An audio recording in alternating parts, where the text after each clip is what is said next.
Imagine. You wake up in a hut on the edge of the Mississippi River.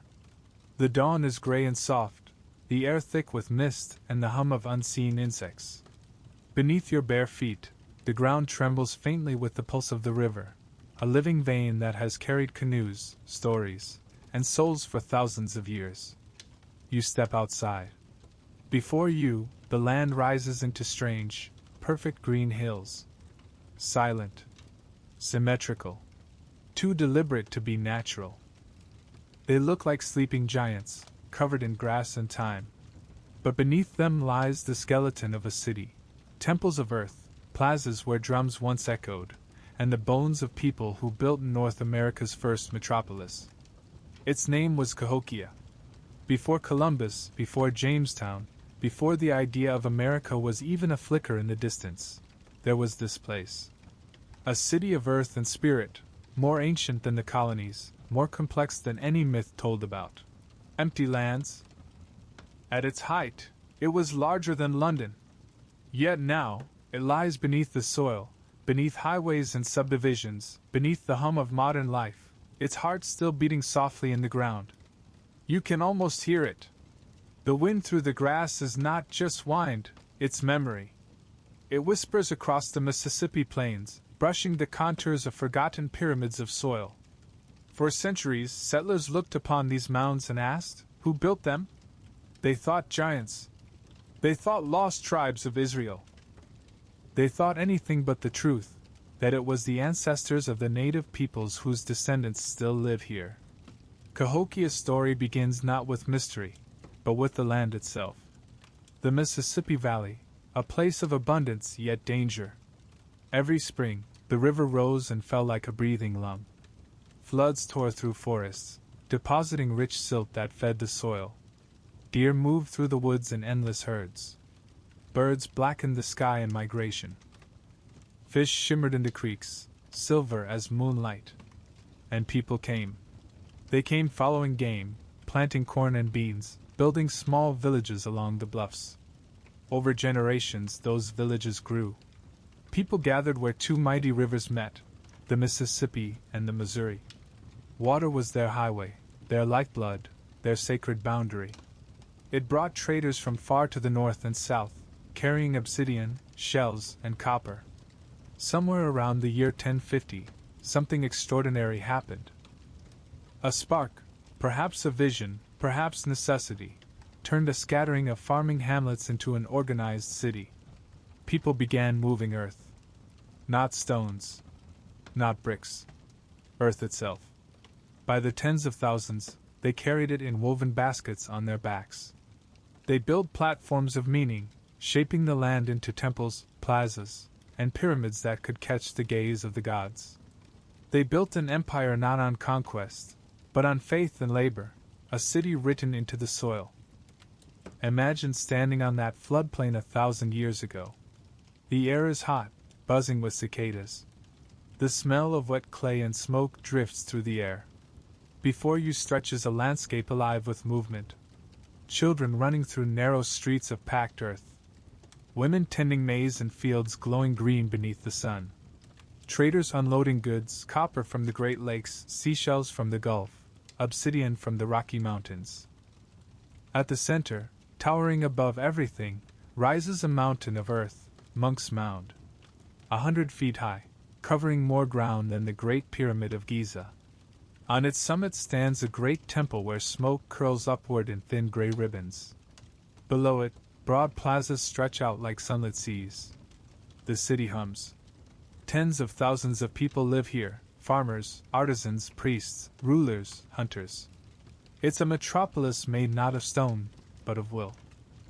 Every structure, every mound, aligned carefully to the cosmos. The city itself a calendar, a map of the heavens. At dawn, the sun rises in perfect symmetry with the great plazas. Shadows fall precisely along the causeways. Time here is sacred geometry. The people call themselves the children of the sun. Yet what makes Cahokia haunting isn't just its grandeur, it's its disappearance. For centuries after its fall, the land swallowed its memory. The forests reclaimed the mounds. Grass grew over the plazas. the Mississippi shifted course. And the people, what remained of them, moved on, carrying fragments of their culture into new nations, the Osage, the Quapaw, the Natchez. By the time Europeans arrived, the great city had been gone for hundreds of years. The newcomers looked upon the grassy hills and assumed they were natural. They were not. They were graves. They were temples. They were the last breaths of an empire erased by time. But the earth never forgets. Even as the centuries turned, the mounds kept their silence. Farmers plowed fields over them. Roads cut through their hearts. Yet beneath every furrow, the soil remembered, the charcoal of old fires, the beads of shell necklaces, the bones of those who once danced in the plazas. When archaeologists finally came in the 20th century, they unearthed not myths, but cities. Roads laid in perfect alignment. Houses arranged with mathematical precision. Tools of copper, ornaments of mica, effigies of gods whose names had been lost but whose power was unmistakable. They found evidence of ceremony, sacrifice, and order, of a society as complex as any in the world. And they realized the shocking truth. This was not a wilderness. It was a world. A world that had risen and fallen long before the Pilgrims, long before the Revolution, long before the modern borders of America were even imagined. If you close your eyes, you can almost feel it, the echo beneath your feet. The drums. The fires. The pulse of an ancient city beating just below the surface. This is where our story begins, with the earth itself remembering. And as the mist lifts from the Mississippi and the mounds glow gold in the morning light, you begin to sense the enormity of what was lost, and what remains. The forgotten empire of Cahokia waits for us still, quiet and patient, under the grass. Shall we go there together? Now, step with me toward the rivers. The land between them is where the story truly begins. The mist does not clear all at once. It thins like breath on glass, revealing shapes that have always been there. Cottonwoods leaning toward the water, reeds bowing beneath their own dew, a heron lifting off with a lazy beat of its wings. You follow the sound of the river's voice, deep and constant, the slow hymn of something older than memory. We walk eastward now, down the slope where the grass gives way to soft, black soil. It yields underfoot, rich as chocolate, smelling faintly of decay and life at once. This is the land between rivers, the great floodplain where the Missouri and the Mississippi embrace, twist, and part again like two living things. To the Cahokians, this was not a crossroads. It was a center. Everything began here, between water and sky. If you listen carefully, you can still hear how alive it must have been. The calls of birds by the tens of thousands, the whisper of wind over prairie grass that reached higher than a man's shoulders, the endless chirr of summer insects. Somewhere close, water gurgles through side channels and oxbow lakes, teeming with fish that shimmer beneath the surface. This land was a feast. It asked little and gave everything.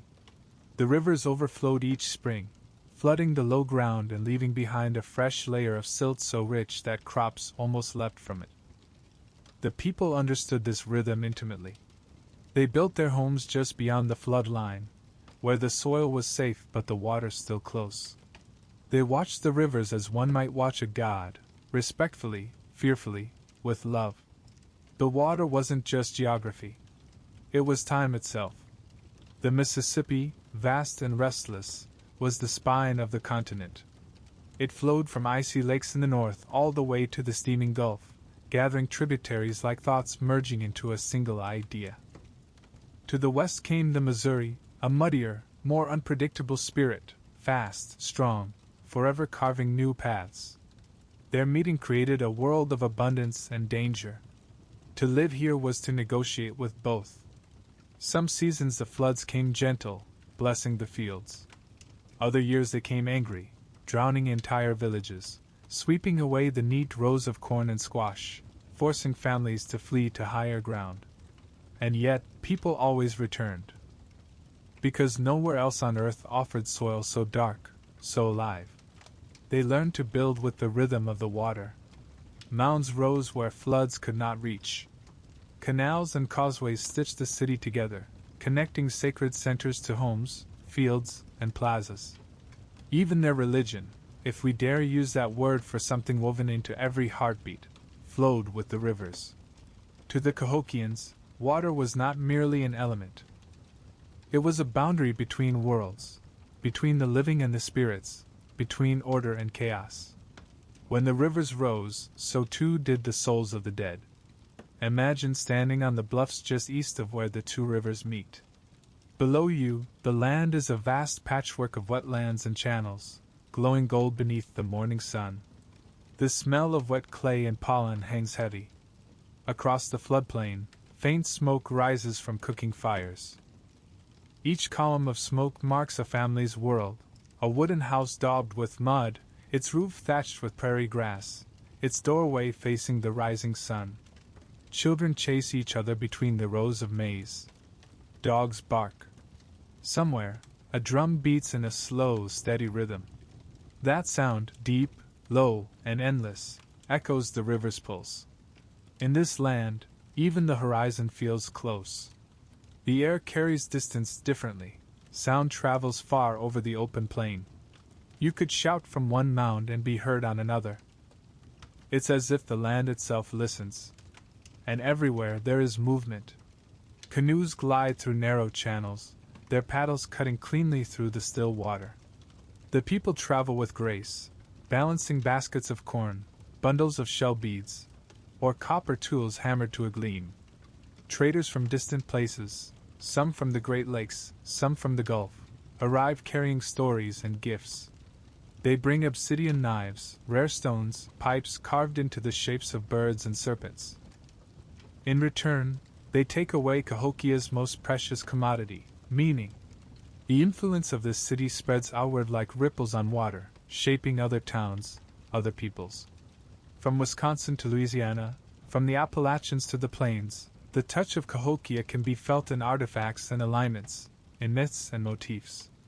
It was not merely a city, it was a worldview radiating outward. You wade a little deeper into that vision now. The mud clings to your feet.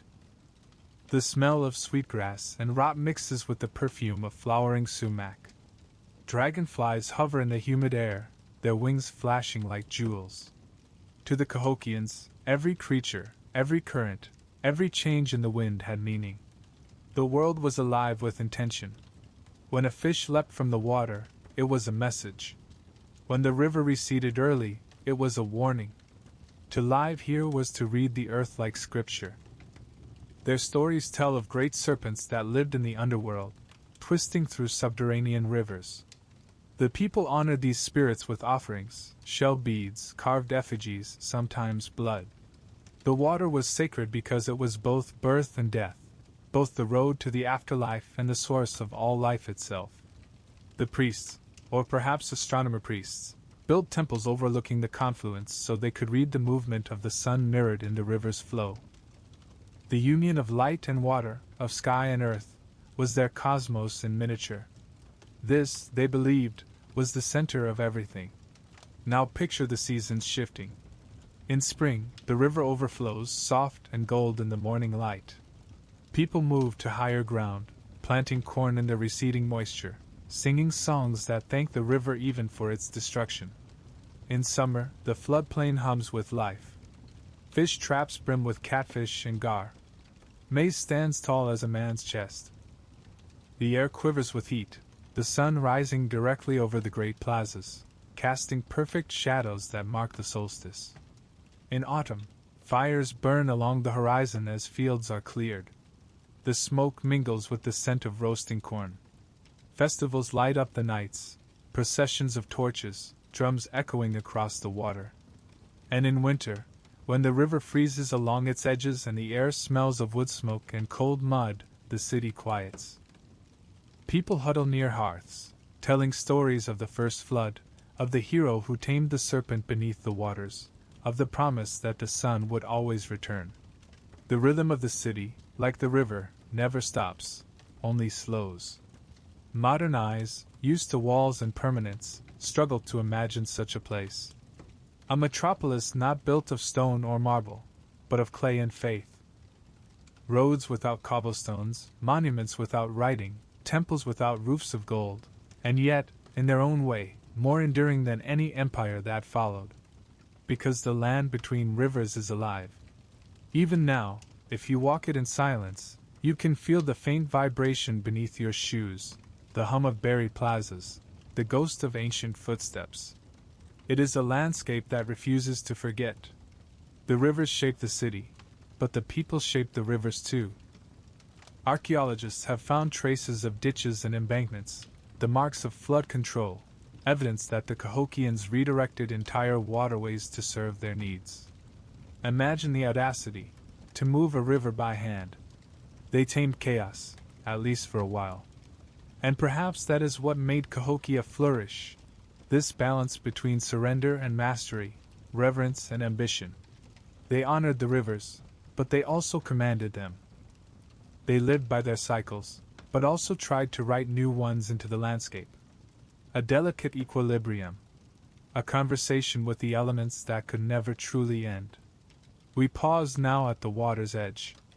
The river glints in the sun, broad and unhurried. A single feather drifts by, caught in a lazy current.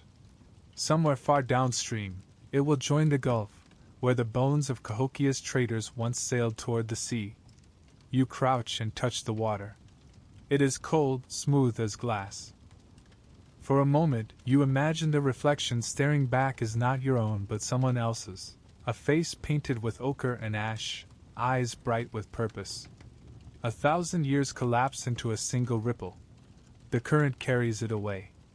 This was the heart of the continent, the place where stories began, where rivers met, and from their meeting, civilizations rose. Cahokia's people called this confluence sacred because it mirrored the balance of life itself, movement and stillness, creation and decay, abundance and loss. To build here was to accept impermanence. The water would always reclaim what it gave. But for centuries, they endured. And in that endurance, they touched something eternal. The sun climbs higher. The mist finally burns away. The land gleams with a green that almost hurts the eyes. From here, you can see the mounds rising in the distance, their lines softened by time but still proud, still defiant. The rivers murmur behind you, constant, patient, eternal. You take one last look at the water. It reflects the sky in perfect stillness. Then you turn toward the city, the heart of earth and spirit taking form ahead. We walk on, following the sound of drums that seem to echo from within the soil itself. Because now we are entering the world of the mound builders. The drums grow louder as we move closer to the city. At first, they seem like thunder rolling across the plain, distant, soft, then swelling until the rhythm finds your chest. You can feel it in your ribs, in your pulse, as though the earth itself is breathing beneath you. Ahead, the horizon begins to change shape. What first seemed like low hills resolve into something deliberate, rows and terraces, perfect slopes rising against the flat land. Their sides gleam with dew, their symmetry impossible to mistake for chance. The grass is younger here, greener, as if even nature still honors what sleeps beneath. We have reached the world of the mound builders. To modern eyes, these shapes look quiet, almost humble. But imagine them alive.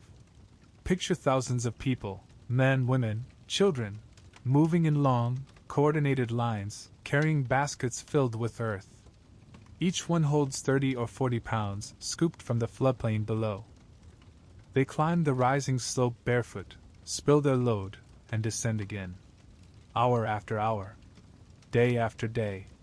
Season after season. Every step, every basket, is an act of devotion. They are not slaves. Not in the sense we know. They are believers, builders of meaning. The mounds are not mere architecture. They are cosmology made visible. Each layer of soil carries intention. Clay from the riverbank for strength. Silt from the floodplain for fertility. Charcoal for the underworld, red ochre for blood, white ash for spirit. In each stratum, a prayer is buried, in each curve, a message to the gods. You and I climb with them now. The air thick with heat, the ground trembling faintly under the collective rhythm of footsteps. Voices rise and fall in chant, a low hum that seems to fuse with the beat of the drums. They call these structures temples of earth. To the Cahokians, the mounds connected worlds, the underworld below, the human realm on the surface, and the celestial above. To build one was to stack the cosmos itself. The largest of all, what later generations would call Monk's Mound, dominates the horizon, but it's not alone. Hundreds of smaller mounds spread outward like constellations, conical ones for burials, platform mounds for temples, ridgetop mounds for ceremony. From above, they form patterns that echo stars and solstice lines. Nothing here is random. We pause midway up one of the smaller mounds. The soil beneath your feet is warm from the sun. Below, the city sprawls, a living tapestry of fields, houses, and plazas. The air smells of smoke and earth, of sweat and corn husk. The Mississippi glimmers in the distance, a silver ribbon looping through the plain. From this height, you can see how everything fits together. Causeways connect the mounds like veins. The plazas lie between them, perfect rectangles aligned to the four cardinal directions. Beyond, the fields ripple with crops in careful rows. To the west, the great mound rises higher than any tree. At its base, a procession moves slowly, priests in robes of dyed bark and feathers, their faces painted red and black, carrying baskets of offerings, corn, shells, maybe the bones of revered ancestors. They ascend with ritual precision, their shadows long in the late light. The mound, in this moment, is alive. Imagine the soundscape, the crackle of torches, the clack of wooden drums, the breathy call of flutes made from river cane. The crowd moves in silence, save for the music and the wind. Children watch from the edges, clutching their mothers' hands. Traders stand apart, their foreign ornaments catching the last sunlight. At the top, the high priest raises his arms. The drums stop. The air stills. And for a heartbeat, the city holds its breath. Smoke rises from the altar, thin, spiraling, fragrant with cedar. It twists upward, joining the sunset in a single column of light. To those watching below, it's not just smoke. It's a message. A bridge between the earth and the sky. This is what the mounds are. Messages made solid. We descend again, and the sun sinks behind the bluffs. The air cools. Fireflies emerge from the grasses, their lights winking like tiny souls. In the fading light, the mounds glow softly, their contours etched by shadow and firelight. Night in Cahokia does not mean silence. In the darkness, songs begin, low, rhythmic, endless. Some are prayers for the crops, some for the dead, some for the turning of the stars. The people believe that music keeps the world in balance. Each note, a reminder to the spirits that they are remembered. If you listen closely, you can almost hear words in the rhythm: gratitude, fear, awe. The mounds answer with their silence. Archaeologists, centuries later, would uncover these hills and puzzle over their layers. They'd find the skeletons of leaders, buried with shell ornaments, copper plates, and effigy jars shaped like human faces. They'd find signs of feasts and sacrifices, traces of red pigment, burnt wood. Some mounds hold a single body, others, dozens, perhaps victims of ritual death, sent to accompany the elite into the afterlife. To us, that sounds brutal. To them, it was sacred symmetry. Life and death were partners in the same dance. And the mounds rising from the earth were the choreography of that dance. You walk now through the spaces between them. The moon has risen, painting the grass silver. Shadows move across the ground, figures carrying torches, smoke curling around their feet. Somewhere, a drum resonates slower now, almost like a heartbeat fading into sleep. It's hard not to feel reverence. Even now, even in imagination. Because these builders achieved something astonishing. They created permanence out of impermanence. Soil erodes, rivers shift, storms devour, and yet, here they stand. Every handful of earth in these mounds was placed by human hands. Tens of millions of them. Think of that. The scale of collective will required. The quiet agreement, over generations, to keep building, to keep shaping, to keep believing that what they made would last. And somehow it did. Long after Cahokia.A.'s fires went out, the mounds endured. The forests crept back. The rivers changed course. New peoples came, speaking new languages, telling new stories. Some pointed to the hills and said giants made them. Others thought they hid treasure. But the truth was simpler and more profound. They were the memory of a civilization that wrote its history in the flesh of the earth. No parchment. No stone tablet. Just the land itself as page in prayer. We linger at the base of one last mound as dawn begins again. The mist is returning, curling around the grass like smoke from unseen fires. The air smells of rain and soil. Somewhere nearby, a crow caws, harsh and ancient, its voice echoing across the plain. If you close your eyes, you can feel the weight of centuries pressing lightly on your shoulders. Not as burden, but as touch, a reminder that everything built by hands carries a little of those hands forward through time. The mound builders are gone, but their work still breathes. Beneath the grass, beneath the roots, beneath the highways of the modern world, the architecture of faith remains. And above it, the morning sun rises as it always did, its light catching on dew, on mist, on memory. The city stirs once more. From here, the path climbs gently toward the largest mound of all, the mountain of men, the heart of the city's power. Its summit vanishes into fog, a silhouette against the dawn. The drums begin again, faint at first, then louder, calling us onward. The air hums with anticipation, as though even the soil knows where we're heading next. And so we walk slowly, reverently, toward the great pyramid of earth that crowns this forgotten empire. Toward Monk's Mound, the mountain of men. The air thickens as we approach it. At first, it looks like a mirage, too immense, too symmetrical, to have been shaped by hands alone. Yet the closer we draw, the more impossible it becomes to believe it was made by chance. The grass along its sides gleams with dew. The slope rises and rises until it blots out the horizon, swallowing the sky. This is Monk's Mound, the beating heart of Cahokia.A, the mountain built by men. It is not stone. It is earth, millions of tons of it, moved basket by basket. Each handful carried by someone whose name is gone but whose effort remains. Imagine them, bare feet pressing into the mud, backs glistening with sweat, songs murmured to keep rhythm as they climb. Children pass smaller baskets. The old pack the clay tight with wooden paddles. The entire city hums with motion. What rises from their labor is not just a monument. It is a mountain made of time. We stand now at its base. The morning mist clings to the air, turning the slopes into something dreamlike, as though the mound is emerging from the clouds rather than rooted in them.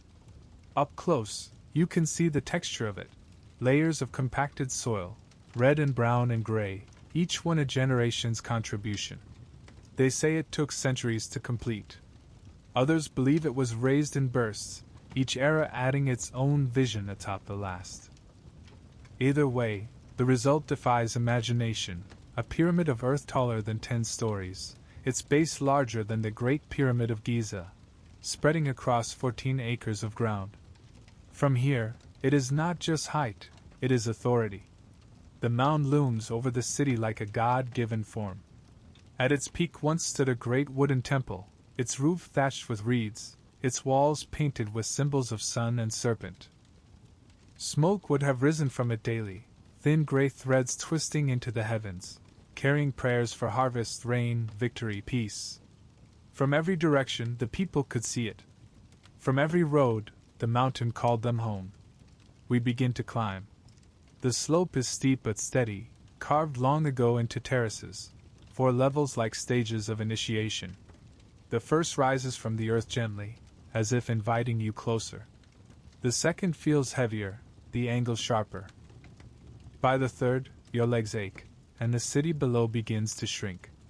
On the fourth and final terrace, the wind picks up, smelling faintly of river water and smoke.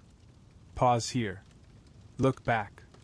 Below, Cahokia spreads out in patterns of light and shadow. The plazas glow gold with morning sun. Thin plumes of smoke rise from cooking fires. To the north and south, you can trace the dark green ribbon of the Mississippi winding through the trees. To the east, the smaller mounds glimmer like satellites orbiting a star. And there, to the west, the horizon burns faintly orange, the beginning of day. This view was no accident. The mound's summit aligns with the sunrise at the summer solstice. Each morning, the first light spills across the plaza, climbing these terraces like a golden tide until it reaches the temple at the top. For the Cahokians, this was proof that their city was not just in harmony with the cosmos. It was the cosmos, reflected in soil and light. Up here, life and ritual merged. Priests and rulers lived close to the gods, both literally and symbolically. They watched the sun rise and set as part of ceremony. From this height, they could see the people gather below for festivals, feasts, and sacrifices. The plaza at the mound's base could hold thousands. Imagine it, a sea of bodies swaying in rhythm to the drums, smoke from offerings coiling upward, chants echoing across the plain. To the crowd, the ruler who appeared on this summit was not simply a man. He was the intermediary between heaven and earth. His presence linked the people below to the gods above. When he raised his hands to the sky, they believed he could call down rain or keep back storm. When he spoke, his words carried divine weight. This was the mountain of men because here men sought to become something more. The ruler's house stood on the summit, a broad structure of wood and thatch, its doorway facing east toward the rising sun. Around it stood smaller temples, granaries, and ritual enclosures. The floor inside was packed clay, polished smooth by generations of feet. On the walls hung bundles of sacred items, pipes carved from red stone, copper plates hammered thin as paper, masks shaped like falcons and serpents. At night, fires burned in clay braziers. The flames painted the walls with shadows that looked like spirits dancing. Outside, the wind howled softly, brushing the reed roofs, whispering over the terraces. To sleep up here was to sleep inside the breath of the gods. When morning came, the priests greeted the sun with ceremony, flutes, rattles, prayers. Smoke rose from the altar, carrying cornmeal and feathers into the dawn. The sound of it all must have been extraordinary, a chorus of faith rolling down the terraces, washing over the city like the river at flood. Yet even here, at the pinnacle of power, the mound reminded them of humility. It was made not of rock or marble, but of the same soil that fed their crops and buried their dead. The ruler's feet stood on the backs of his ancestors, on layers of clay carried by the hands of commoners. Every mound, even this one, was a collective offering, a city's devotion given physical form. The people knew this. And perhaps, deep down, so did their leaders.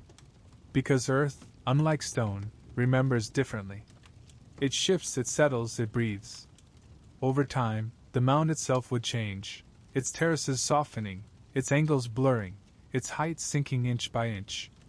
Even as Cahokia thrived, the mountain reminded them that nothing built by human hands lasts forever. But for now, it stands unbroken, defiant against time. You walk to the edge of the summit. The wind is strong here, smelling of sweet grass and distant rain. Somewhere below, drums begin again, a slow, steady heartbeat. You can almost see the people gathering in the plaza, their faces turned upward. Children sit on their parents' shoulders to glimpse the sacred hill. Traders lay down their goods, pilgrims kneel in the dust. This is no ordinary day. Today, a festival. The Feast of the Sun. Torches flicker even in daylight. From the temple door emerges the ruler, his body painted red, a feathered cloak sweeping the ground. Beside him, priests carry bundles of grain and fire, the offerings of the people. they walk to the edge and lift their arms in unison. 1,000 voices rise from below, a sound both joyful and fearful. The air trembles. At that moment, the sun breaks free of the clouds, a burning sphere cresting the horizon. Its light catches on the copper ornaments, flashes on the painted faces, turns the smoke to gold. The people gasp. To them, it is not coincidence, it is communion. The sky has answered. Later, as the day wanes, the shadow of the mounds stretches long across the plaza, touching the smaller mounds beyond, uniting them all in one vast pattern. This alignment was no accident either. The entire city was designed so that, as the sun set on certain days, the shadow of Monk's Mound pointed directly toward the sacred Woodhenge to the west, the circle of wooden posts used as a solar calendar. The priests used this alignment to mark solstices, equinoxes, and the turning of the seasons. In doing so, they kept time not by clocks, but by the dialogue between light and land. The mountain spoke. The sun answered. We linger on the summit as night returns. The stars come one by one, sharp and bright against the indigo sky. The river glimmers faintly in the distance, catching moonlight. Somewhere below, fires burn in the plazas. Laughter rises, mingled with the sound of flutes. Up here, everything feels eternal. The air is cold, clean, endless. But beneath that calm lies something else, a tension, perhaps, or a whisper. Even now, we can sense that this empire's brilliance comes at a cost. The same energy that built this mountain will, one day, consume it. For now, though, Cahokia stands at its zenith. The fields are full, the mounds intact, the rivers generous. The people believe their city will last forever. And perhaps, in a way, it does, its bones still resting here, its stories still echoing in the wind. You take one last look from the summit. Below, the firelight flickers across the vast plain. The land between rivers glows like embers. The air hums with life, with history, with things both known and forgotten. Then, slowly, we turn westward, following the direction of the mound's shadow, toward the wooden circle that waits beyond the horizon, a place where sun and season meet. The wind carries the faint scent of smoke and corn ash. The drums fade behind us. And ahead, somewhere in the darkness, the next chapter of this ancient city awaits, the city of the sun. The descent from Monk's Mound feels almost like waking from a dream. The air thickens again with the scent of river clay and corn ash. The drums that echoed above have softened, replaced by the hum of daily life, voices, laughter, the faint squeal of wooden wheels. The mountain fades behind you, its silhouette glowing in the morning mist like something half-remembered. Ahead, the city stretches out, alive, vast, and radiant. This is Cahokia, the city of the sun. It moves like a living organism. Every part of it, fields, plazas, roads, rivers, breathes together in rhythm with the rising and setting of the light. The people do not merely live in the city, they move within its pulse. From the summit of Monk's Mound, it may have looked like geometry, a perfect grid of causeways and terraces, but down here, it's a symphony. Listen. The rattle of corn being poured into clay jars. The clack of weaving looms from open huts. The soft rhythm of wooden mortars pounding grain. Somewhere, the thud of a drum marks the passage of the sun overhead, as predictable as a clock. The city hums with devotion. Every road, every doorway, every mound faces east, toward the rising sun. Because here, the sun is not just warmth or light, it is the center of faith, of order, of life itself. Imagine standing in the central plaza at dawn. The ground beneath your feet is hard-packed clay, still cool from the night. Thousands gather here in silence, faces turned eastward. The horizon glows pale, then orange, then gold. And when the first rays of sunlight strike the peak of Monk's Mound, the city exhales as one. A cheer, a chant, the sound of rattles and flutes. The priests raise copper plates polished so brightly they mirror the sunrise, scattering light across the crowd. It dances on faces and walls, turning everything to molten fire. The people believe that the light passing through these mirrors carries the gods' blessing down into the world. They call the city the center of the sun's path. To live here is to live inside a cosmic engine, a calendar made of earth, wood, and sky. The alignment is everywhere. The broad avenues radiate from the great mound in perfect symmetry, marking the cardinal directions. At certain times of year, the sun rises exactly along these roads, flooding them with gold until the entire city glows. The temples atop the smaller mounds each mirror a celestial point, some to the solstices, others to the equinoxes, others to stars whose names are lost to us. Even the farmers, working miles away, build their furrows to match these invisible lines. The city is a map of the heavens written in soil. When you walk through Cahokia, you're not just walking through space, you're walking through time. The people who live here understand that rhythm instinctively. They wake with the sunrise, eat when the shadows shorten, rest when the air thickens with evening heat. Children chase each other between rows of thatched houses, their feet leaving prints in the dust that look, from above, like patterns of stars. The smell of roasting corn mixes with the damp sweetness of river reeds drying in the sun. At midday, the plaza fills again, not for ceremony now, but for trade. Women spread woven mats displaying beads of shell and stone, pots painted in spirals of red and white, carved effigies of birds, bears, and serpents. Traders from distant villages arrive by canoe, their clothes dusted with salt from the Gulf or sand from the plains. They bring copper from the Great Lakes, obsidian from the Rockies, pearls from the coast. In return, they carry away Cahokia's own treasures, grain, art, stories, and the subtle prestige of contact with the city at the heart of the world. Here, commerce is not just survival, it's communion. But the city of the sun is not all bustle and noise. There are moments of stillness too, sacred pockets of quiet woven between the clamor. You pass through one of them now, a small temple courtyard ringed by wooden posts. Smoke drifts upward from a fire pit, its scent sharp with cedar and sage.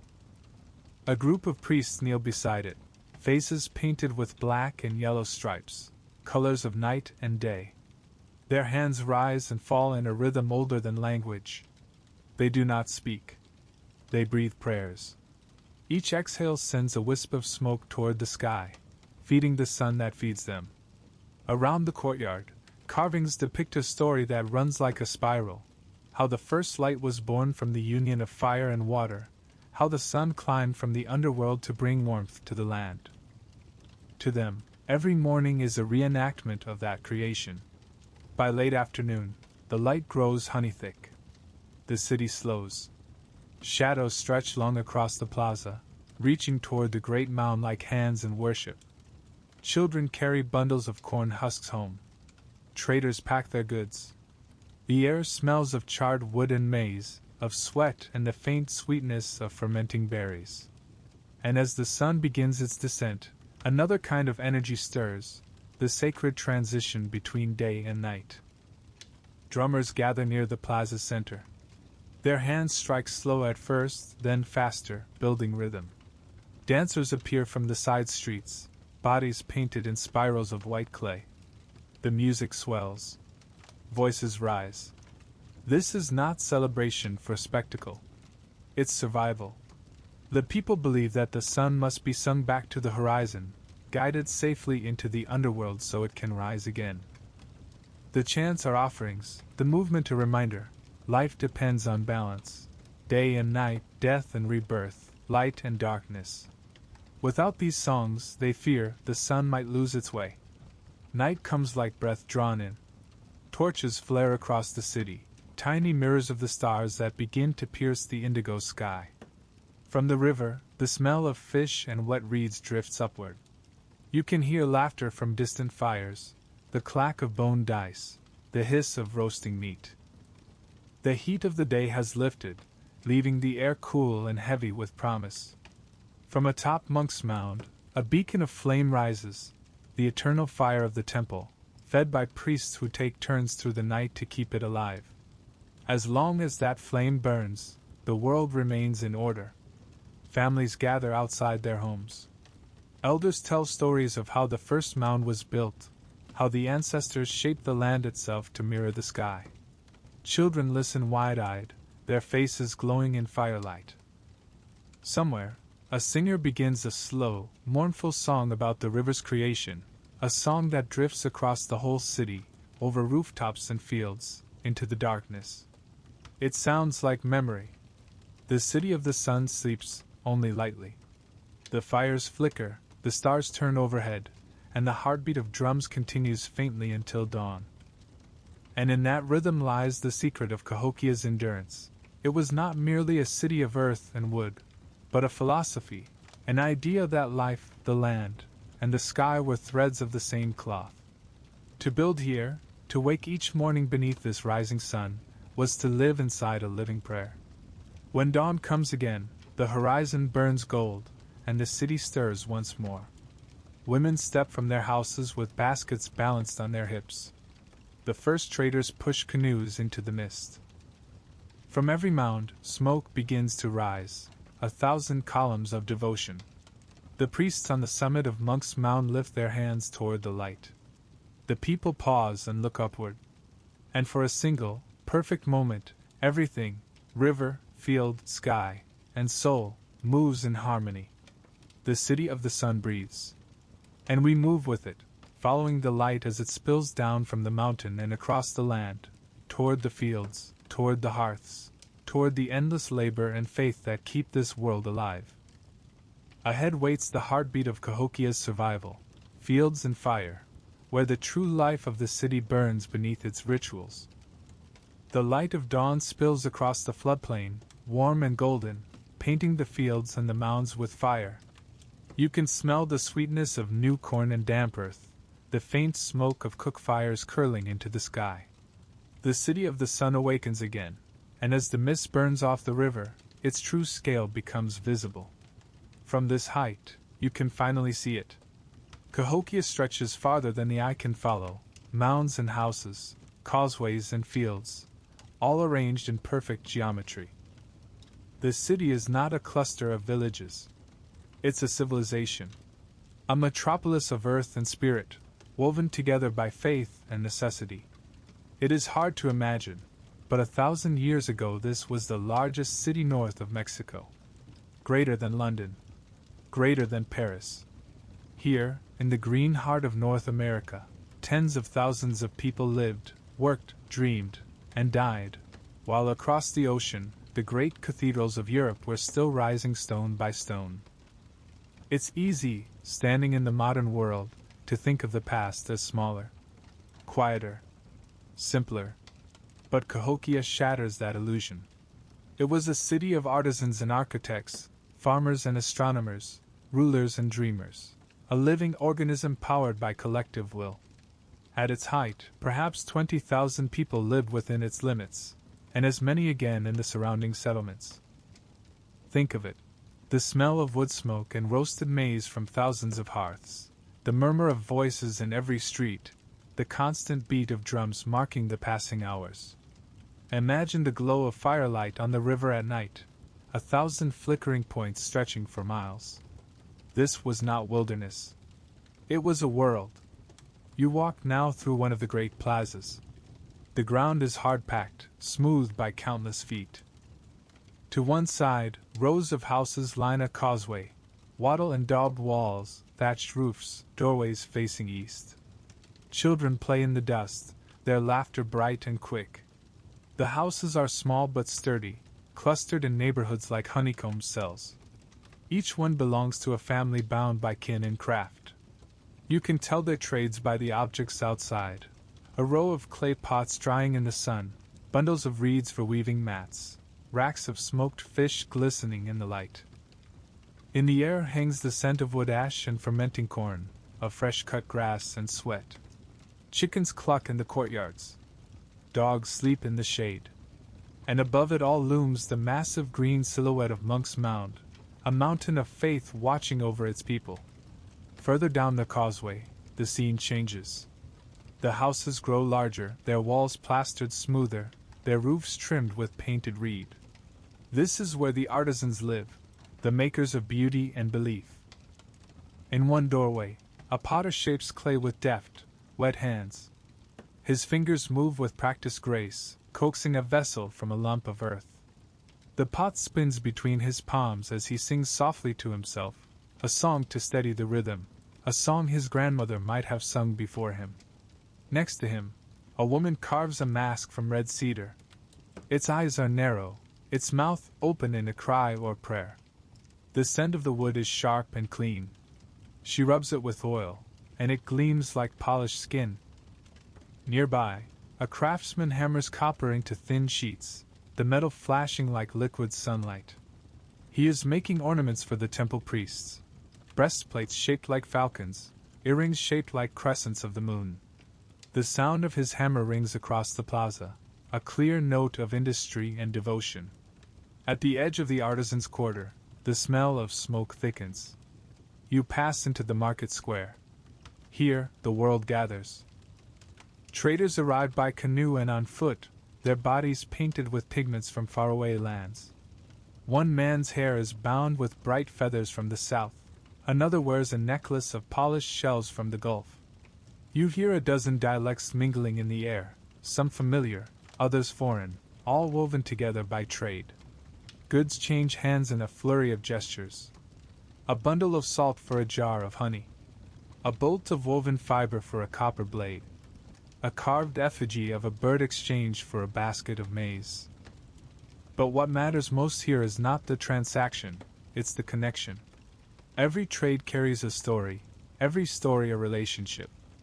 Through trade, Cahokia.'s influence spreads along the veins of the continent. The city is both market and magnet, a place where the dreams of distant peoples converge. As the sun climbs higher, the market gives way to the rhythm of labor. You follow a path that leads beyond the walls, where the open fields begin.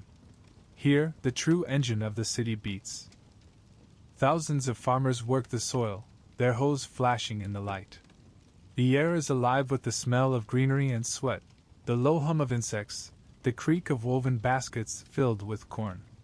The crops stand tall and golden, the famous triad, maize, beans, and squash, the holy three that feed both body and spirit. Each plant supports the other. The corn gives the beans a stalk to climb, the beans enrich the soil, and the squash spreads broad leaves that hold in moisture. Together, they form a living cycle of nourishment, a partnership between plant and people, sunlight and faith. This is the quiet miracle that sustains the city of the sun. At noon, the fields shimmer in the heat. Farmers pause to rest in the shade of makeshift shelters.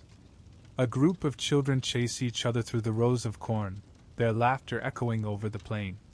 Somewhere, a woman sings to the rhythm of her grinding stone, turning maize into meal for the evening feast. Her song drifts like a lullaby across the landscape, rising and falling with the wind. You don't know the words, but you understand them. Gratitude, endurance, belonging. This, too, is a kind of prayer. By evening, the city glows again. The air cools, the shadows lengthen, and the people return home. Smoke rises in columns from 1,000 hearths. The smell of roasted corn and fish fills the air. The sounds of laughter and talk float through the dusk.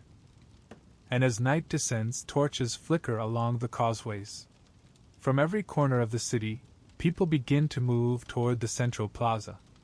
A festival is beginning. Drums thunder like the heartbeat of the earth. The air trembles with the sound of flutes, the rattle of shells tied to dancers' ankles. The crowd gathers in a vast circle, faces painted red and black, eyes glinting in the torchlight. In the center stands the priest of the sun, his arms raised high, his voice low and steady. He chants in a language older than the city itself, words that seem to shape the night. Around him, dancers spin, men and women both, their movements tracing the turning of the heavens. The festival is more than celebration. It's renewal. Each season, the people gather to remind themselves that they are part of something greater, that the fires burning in their homes are reflections of the fire burning in the sky. The drums grow faster. The air thickens with heat and light. The crowd moves as one, thousands of bodies swaying in perfect time. The moment feels eternal, a heartbeat caught between stars. And then, just as suddenly, the music stops. The silence that follows is immense. The people bow their heads. The priest lifts a bowl of glowing embers toward the sky.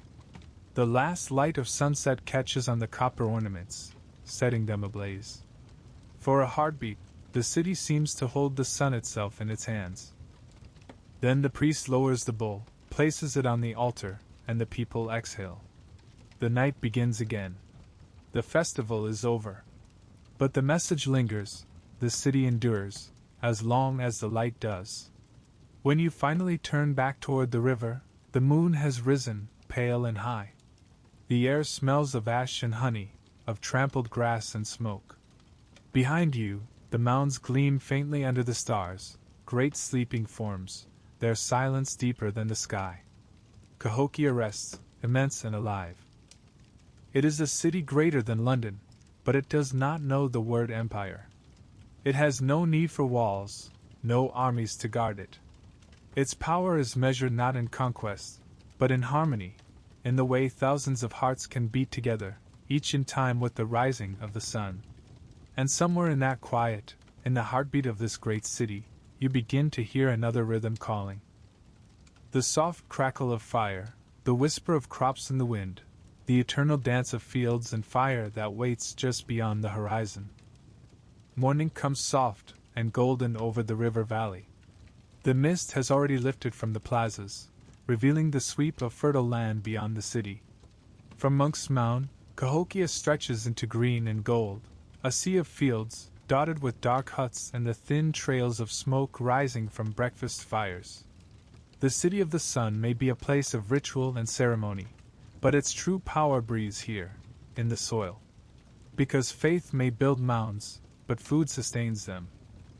We walk east, away from the hum of the plazas, past rows of houses and into open country. The earth underfoot is soft, black, almost greasy with richness. You can smell it, wet and alive. This is the great alluvial plain, fed for centuries by the floods of the Mississippi. Each spring, the river spills its banks, bringing a gift of silt and sediment that makes the ground shimmer with fertility. To the Cahokians, this is sacred work. They call the soil their mother, and in the rhythm of planting and harvest, they see the pulse of life itself, the same rising and falling pattern that guides the sun, the same breath that stirs the river's surface. If you kneel now and scoop up a handful of it, it clings to your fingers like velvet. You can smell both decay and creation. This is where civilization begins, in mud and seed and fire. Everywhere, the fields are alive with movement. Women stoop to plant maize, their fingers pressing seeds into furrows lined with ash from last season's fires. Children chase each other between the rows, laughing as they scatter the stalks. Men chop wood from the nearby groves, clearing brush to make new plots for the coming year. It's a symphony of small sounds, the creak of wooden hoes, the crunch of footsteps in the dry soil, the rhythmic hush of wind moving through corn. Overhead, hawks circle lazily in the heat. The air hums with insects. The city's heartbeat extends here, in every hand that turns the earth. Cahokia's strength lies not in conquest but in cultivation. The people master the delicate balance between river and field. Too much flood, and the crops drowned. Too little, and the soil turned to dust. They built small embankments, dug channels that carried water where it was needed, used fire to clear the brush and renew the fertility of the land. Fire, to them, was not destruction, it was medicine. Each autumn, after the harvest, they burned the stubble. The smoke curled high into the sky, feeding the gods above, while the ashes returned to the soil below. It was a sacred exchange, flame for life, death for rebirth. When the fires burned across the plain, the night glowed orange for miles. From the mounds it must have looked like the earth itself was alight, a slow, rolling fire that purified the land and promised the next season's bounty. This was the dance of fields and fire. At midday, the sun climbs high, heavy and blinding. The air smells of green things cooking in the heat, In a shaded grove near the fields, workers rest. They eat from clay bowls, corn gruel thickened with beans, flavored with bits of squash and wild herbs. Someone passes around dried fish wrapped in leaves. A woman laughs as she scolds her son for trying to steal an extra piece. There is a gentleness here, a rhythm of familiarity that feels eternal. In the distance, smoke from the city drifts upward, thin and white. Beyond it, the mound still dominates the skyline, a silent reminder that even this simple meal is part of something vast. To plant, to eat, to burn, to rebuild, these are not chores. They are rituals in miniature. When the meal ends, the workers return to the fields. The rhythm resumes. Every movement has purpose. A footstep to press the soil, a hand to scatter seed, a whispered song to call on the spirits of rain and growth. One woman hums softly as she works, her voice rising and falling with the wind. The words are old, perhaps older than the city itself, a prayer to the corn mother, the giver of sustenance. She sprinkles a few grains on the ground before eating, feeding the earth before she feeds herself. This act, repeated countless times across the centuries, binds them to the soil as surely as roots bind a plant. The Cahokians don't simply farm the land. They speak to it. By late afternoon, the light has softened. Shadows lengthen between the rows of corn. A faint breeze rises off the river, carrying the smell of wet clay and distant rain. The workers gather the last of the tools and head home, their baskets heavy with produce. Children run ahead, carrying bundles of beans and squash. Dogs bark. Someone starts to sing again, a low, rhythmic tune that keeps pace with the plodding of tired feet. The song spreads. Voices join it, one by one, until the entire procession hums with the sound of belonging. You follow them back toward the city. The sun hangs low, a disk of molten gold sinking toward the horizon. Its light floods the fields one last time, catching on every stalk, every ripple of water, until the whole valley seems to blaze. The day closes in fire. At night, the fires burn again, but this time in the heart of the city. Cooking fires, hearth fires, temple fires. Each one a reflection of the sacred flame atop Monk's Mound. Each one a promise that life will continue through the dark. You wander through the narrow streets as families gather around their hearths. The smell of roasting maize mixes with the rich sweetness of beans simmering in clay pots. Sparks rise into the air, swirling like fireflies. In one house, an elder tells a story, the origin of the three sisters, corn, bean, and squash. Once, he says, they were three lonely spirits wandering the sky, until the sun brought them down to earth to feed humankind. They grew together, he says, voice crackling like the fire, because no one should ever live alone. The children listen wide-eyed, their faces painted by the flickering light. You can see the reflection of the flames in their eyes, tiny suns burning in the pupils of a new generation. Later, when the houses grow quiet, the city exhales. The fields lie dark, the river glimmers faintly in the moonlight, and the mounds loom like sleeping gods. Somewhere in the distance, a fire still burns, its glow steady and patient. The smell of smoke lingers in the air, a scent both comforting and eternal. You realize that here, in this land between rivers, life has always been an act of balance: water and fire, seed and ash, work and worship. The people of Cahokia understood that nothing endures without tending. Not a flame. Not a crop. Not even a civilization. They fed their fires as carefully as they fed their fields. And in doing so, they sustained not only themselves, but a world of meaning carved from the earth. When dawn comes again, the city wakes to another day of labor and light. Smoke curls upward from the hearths, carrying prayers skyward. The sun, faithful and golden, rises over the horizon. The fields gleam, the mounds glow, and the air hums once more with the rhythm of survival. In the distance, you can already hear the low beat of drums, the same heartbeat that has guided every moment of this journey. It draws you onward, toward the next mystery waiting beyond the horizon, toward the wooden temples and sacred enclosures where smoke and song reach for the heavens, toward temples of wood and clay, where fire meets faith, and the sky bends close to the earth. The air is still when we return to the heart of the city. Smoke rises from the hearths like threads of silk, winding through the morning haze. The sun is soft yet, gold diffused through mist, and everything it touches glows, the mounds, the rooftops, the long sweep of the plaza. You can hear the faint murmur of prayer somewhere ahead, voices low and rhythmic, rising and falling like wind over grass. The smell of cedar and burning sage drifts through the air, sweet and sharp. We are approaching the sacred quarter, where Cahokia.A.'s temples once stood, magnificent and alive, made not of stone but of earth, wood, and belief. The people called these places houses of breath. To them, the temples were not simply buildings, they were living beings, born from the land, fed by fire, and bound to the rhythm of the sun. At first glance, they seem humble compared to the stone temples of distant empires. Their walls are woven from cane and covered with thick clay, their roofs thatched with grass that shimmers like gold in the light. But look closer, and you'll see the care in every line. The posts are straight and strong, carved from cypress and oak. Each was chosen in ceremony, felled only after prayers to the tree's spirit. The builders spoke to the wood as they worked, asking it to lend its strength to the house of the gods. When the walls were raised, they smeared them with wet clay, brown, red, and white, colors that marked the layers of the world. Brown for the soil beneath, red for the blood of life, white for the light of the sky. Each temple glowed softly under the sun, its surface breathing with warmth. Inside, the air was cool and dim.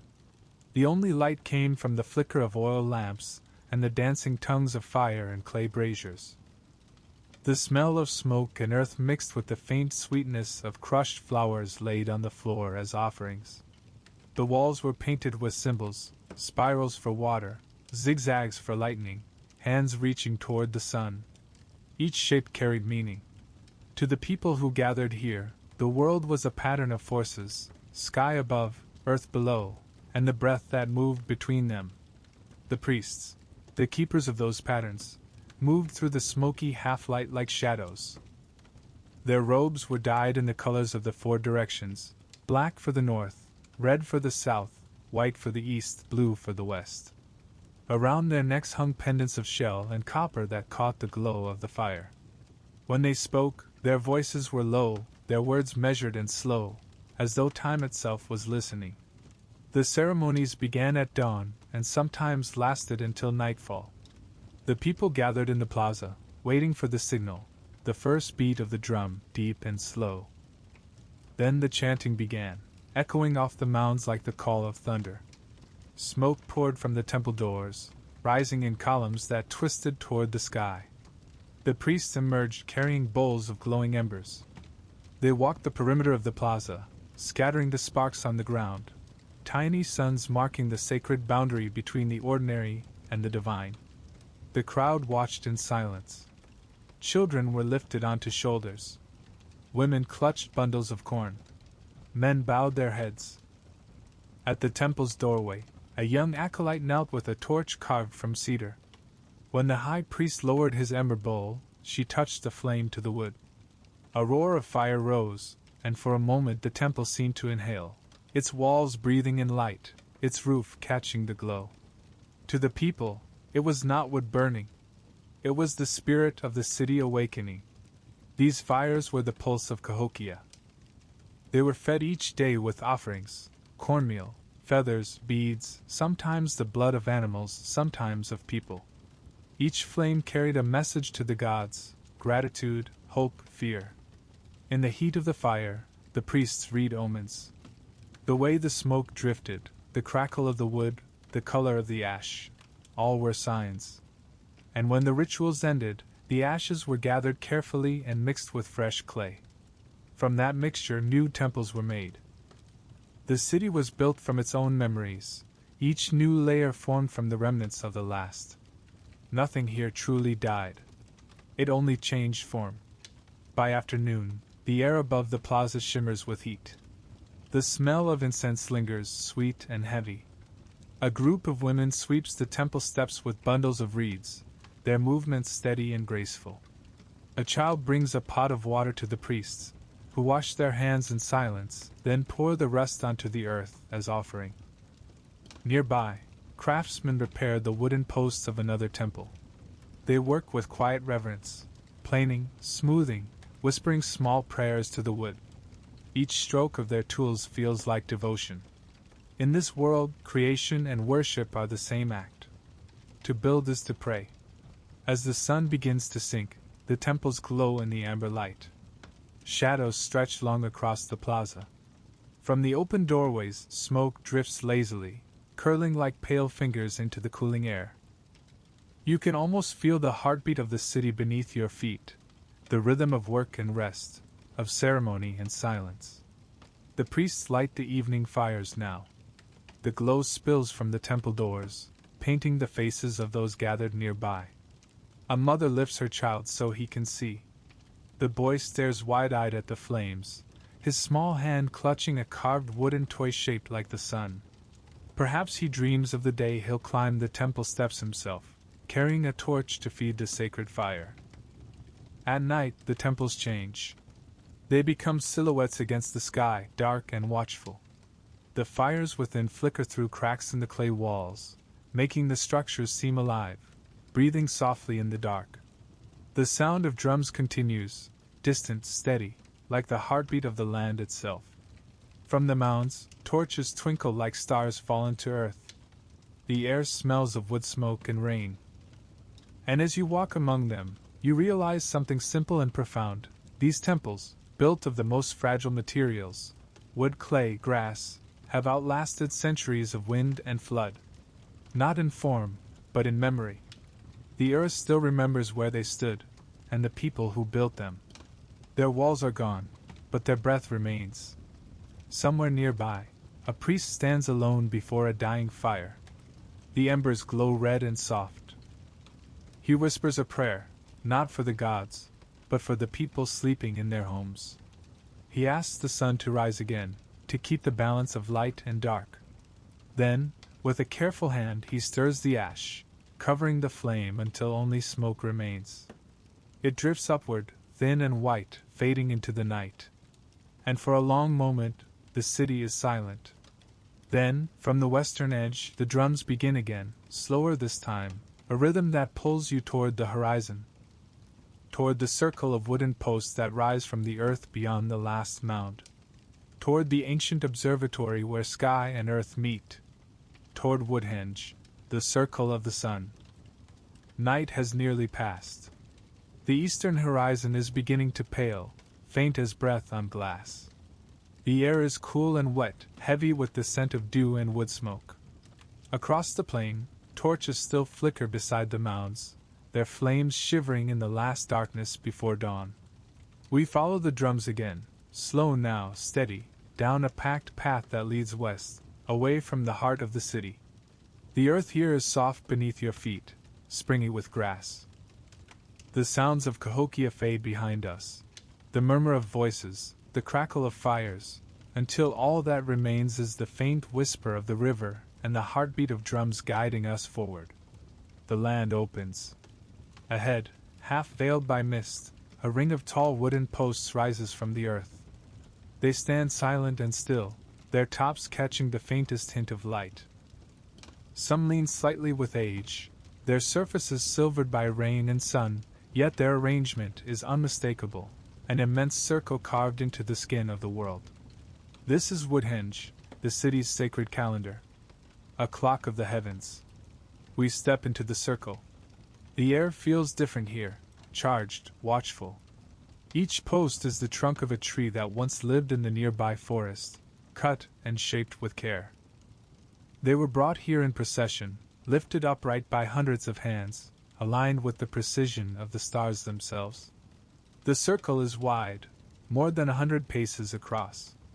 From its center, you can see the mounds of the city rising faintly in the gray light, Monk's Mound far to the east like a mountain sleeping beneath the horizon. To the Cahokians, this place was both instrument and altar.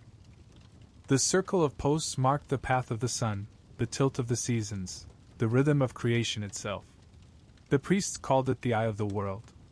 Standing in the center, they could read the sky as one reads a sacred text. On the morning of the solstice, the sun would rise between two specific posts. At the equinox, its light would strike another. Each alignment told them when to plant, when to harvest, when to prepare for the floods or the long cold of winter. The posts were not random. They were geometry given breath.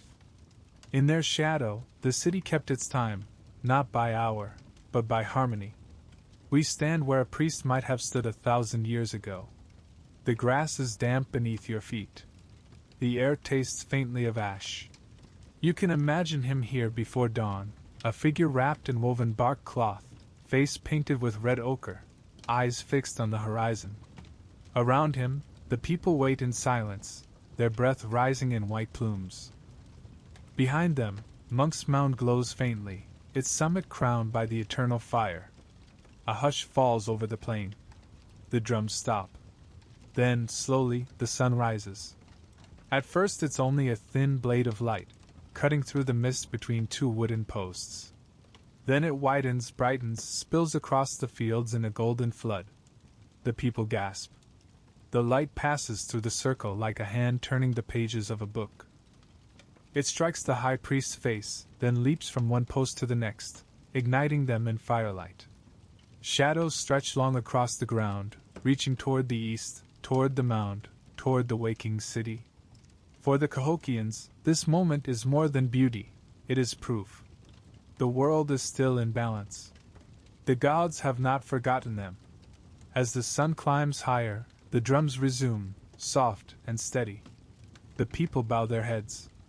Some offer grain, others whisper prayers. Children laugh, their voices carrying like birdsong across the field.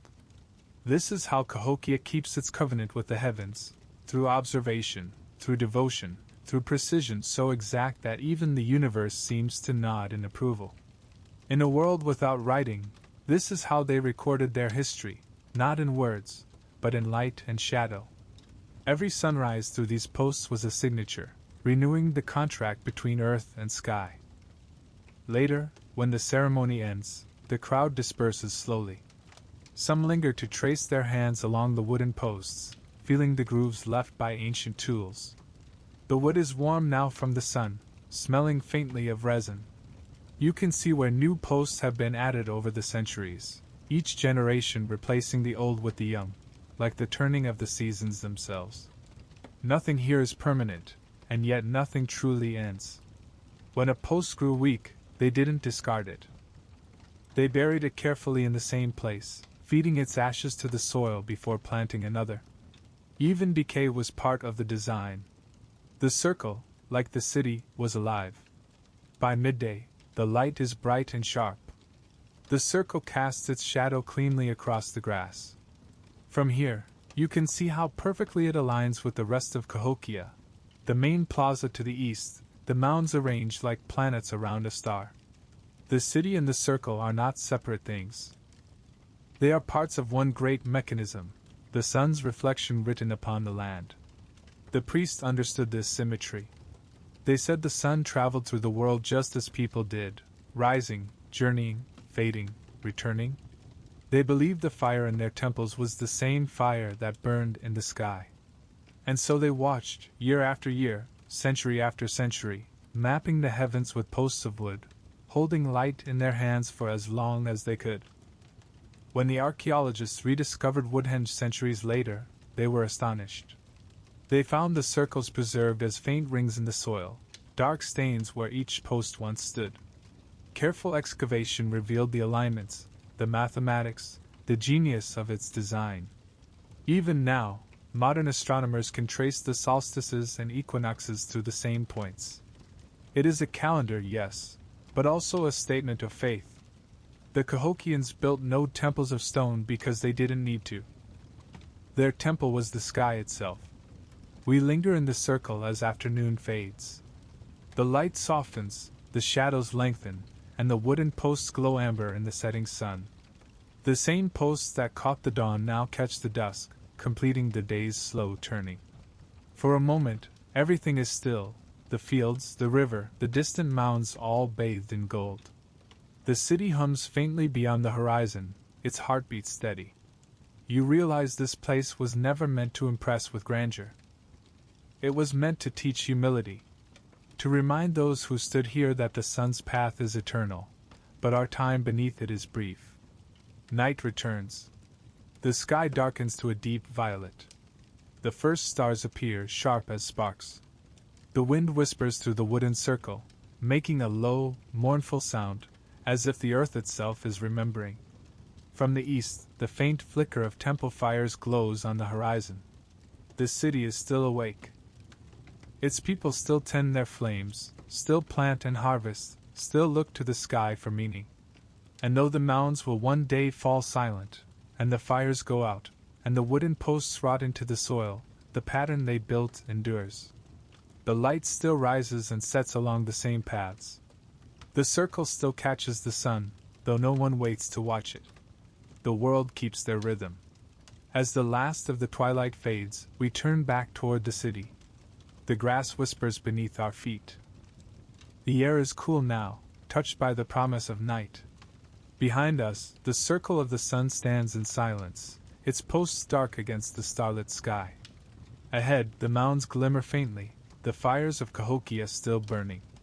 You can feel the story pulling you onward, back into the heart of the city, where hierarchy and faith intertwine, where life is ordered by the invisible architecture of power. The river hums. The wind stirs the grass. The drums begin again, slow, deliberate, drawing us toward the next revelation of this forgotten world, toward the order of society. The drums are waiting for us. Low and steady now, like the sound of a heart too large to belong to any one person. The air hums with their rhythm as we leave the circle of wooden posts behind. The grass grows shorter here, the path more defined, pressed down by countless feet across the centuries. Ahead, the lights of the city shimmer once more, flickering in the dusk like embers scattered by the gods. Cahokia is awake again. It moves not with chaos but with pattern. From a distance, it breathes like a single being, a harmony of labor and faith, of song and silence, each sound and gesture placed precisely in its place. Here, the people do not live at random. They move within a web of meaning, a structure as invisible and powerful as the alignments of the stars above. This, more than its mounds or temples, is what made Cahokia great, its order. You feel it first in the rhythm of footsteps on the packed clay paths. Men carrying baskets of grain walk in pairs. Traders move in groups, each with the same even pace. Children step aside when elders pass. There's no shouting, no pushing, only a quiet choreography learned from birth. The city's structure is not just physical, it's social, spiritual, almost cosmic. The same precision that aligns the temples to the sun aligns people to each other. From the summit of Monk's Mound you could see it, the great plazas below acting as the heart, the surrounding mounds as organs, the roads and waterways as veins and arteries. The city was a living body, and every inhabitant knew their place within it. At the top, the rulers and priests, the keepers of balance. Their lives unfold on the high platforms of earth, closest to the gods, where the first light of dawn touches before it reaches the homes below. They wake before the city, praying as the sun rises, feeding the sacred flames, reading the shape of clouds and the drift of smoke for omens. From their terraces, they look out upon a world that hums with obedience and faith. To them, order is not control, it is duty. Their authority flows downward like sunlight, from the temple to the priest, from the priest to the steward, from the steward to the worker bending over his fields. No one doubts this order. It feels natural, inevitable, like gravity. Below the priests are the nobles and chiefs, those who organize the work of thousands. They live on smaller mounds that ring the central plaza, their houses slightly larger, their roofs freshly thatched each year. Their job is to translate the gods' will into action, deciding when to burn the fields, when to call for labor, when to prepare for festivals. They speak for the rulers but live close enough to the common folk to be respected, even trusted. Their voices carry through the plazas during announcements, firm, rhythmic, ceremonial. Beyond them are the artisans and farmers, the lifeblood of the city. Their homes cluster in neighborhoods like constellations around the larger mounds, each with its own hearth, its own rhythm of work. No one is idle. Even the smallest hands have purpose. At dusk, you pass through one of these neighborhoods. The smell of smoke and roasted maize fills the air. The sound of laughter rises from the courtyards. A group of women sit in a circle, weaving baskets from river reeds. Their fingers move with astonishing speed, shaping perfect spirals as they talk softly. Each basket carries both function and prayer.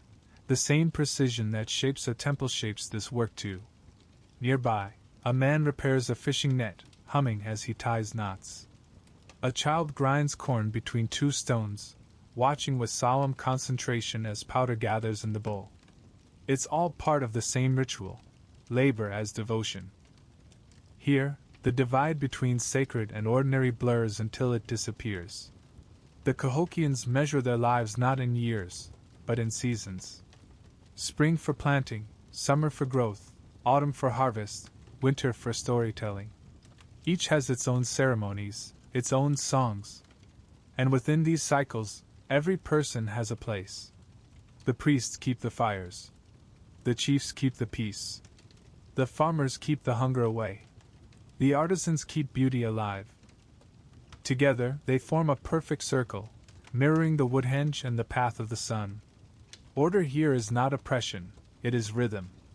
A pattern that keeps chaos at bay, as surely as the riverbanks hold back the flood. But balance is a fragile thing. As the city grows, the demands of that order grow heavier. More people mean more mouths to feed, more fires to tend, more mounds to build. The priests' rituals become grander, their rules stricter. The weight of belief settles like dust over every life. You can feel it in the eyes of the farmers, the calloused hands of the builders. They work for gods they never see, for rulers they rarely meet. Yet they obey, because to live outside the order is to invite chaos, to risk angering the forces that hold the world together. The priests warn of floods, of famine, of the sun itself refusing to rise if the rituals falter. And so the people keep working, keep believing. Tonight, the nobles hold a feast atop one of the lesser mounds. Torches burn in the dark, their flames casting golden halos on the clay walls. The scent of roasted deer meat and corn bread drifts across the plaza. From below, the common people watch. Some whisper admiration, others envy. They can see the laughter, the gleam of copper ornaments, the flash of feathers and torchlight. The hierarchy is visible, tangible, a theater of faith and power played out on terraces of earth. And yet, beneath that distance, there's an unspoken understanding. The nobles may eat the best meat and drink the sweetest wine, but their feasts are not for indulgence alone. Each bite, each toast, each gesture honors the gods, the ancestors, the balance of the world. Feasting is as sacred as fasting. The drums begin again, slow and deep. Their sound rolls through the night air like thunder over water. From every corner of the city, people pause to listen. You can see them in doorways, in fields, on the steps of the mounds, heads tilted slightly toward the sound. It's the same rhythm for all, ruler and laborer, priest and child, all beating hearts aligned for a moment. That's what the order is for, to bind thousands of lives together into one pulse. And yet, somewhere beneath the beauty of it, you feel the strain. The hierarchy that gives shape to this world also holds it taut, like a bowstring drawn to its limit. One day, something will tremble. One day, the rhythm will falter. But not tonight. Tonight the drums still hold. The fires burn low. The stars shimmer above the dark river. The city settles into its familiar breathing, slow, deep content. You walk through the quiet streets, the mounds dark and solemn around you. The air smells of earth and smoke, of life lived close to the ground. Somewhere far off, a child cries. A dog barks once, then is silent. Above it all, the priest's torches flicker on the summit of Monk's Mound, small and fragile against the immensity of the night. This is the world Cahokia has built, ordered, balanced, brilliant, and vulnerable. The same fire that gives light can burn too hot. The same structure that holds the sky aloft can one day crack beneath its own weight. But for now, the pattern holds, the city sleeps, and the drums still echo faintly through the fields. And as we drift onward, following that sound into deeper night, we sense what waits beyond, the shadows gathering beneath this perfect order. The quiet tremor before collapse, the whisper of imbalance, the beginning of the shadows of power. The night is heavy, quiet, too still. Even the drums have softened, their rhythm faltering like a tired heartbeat.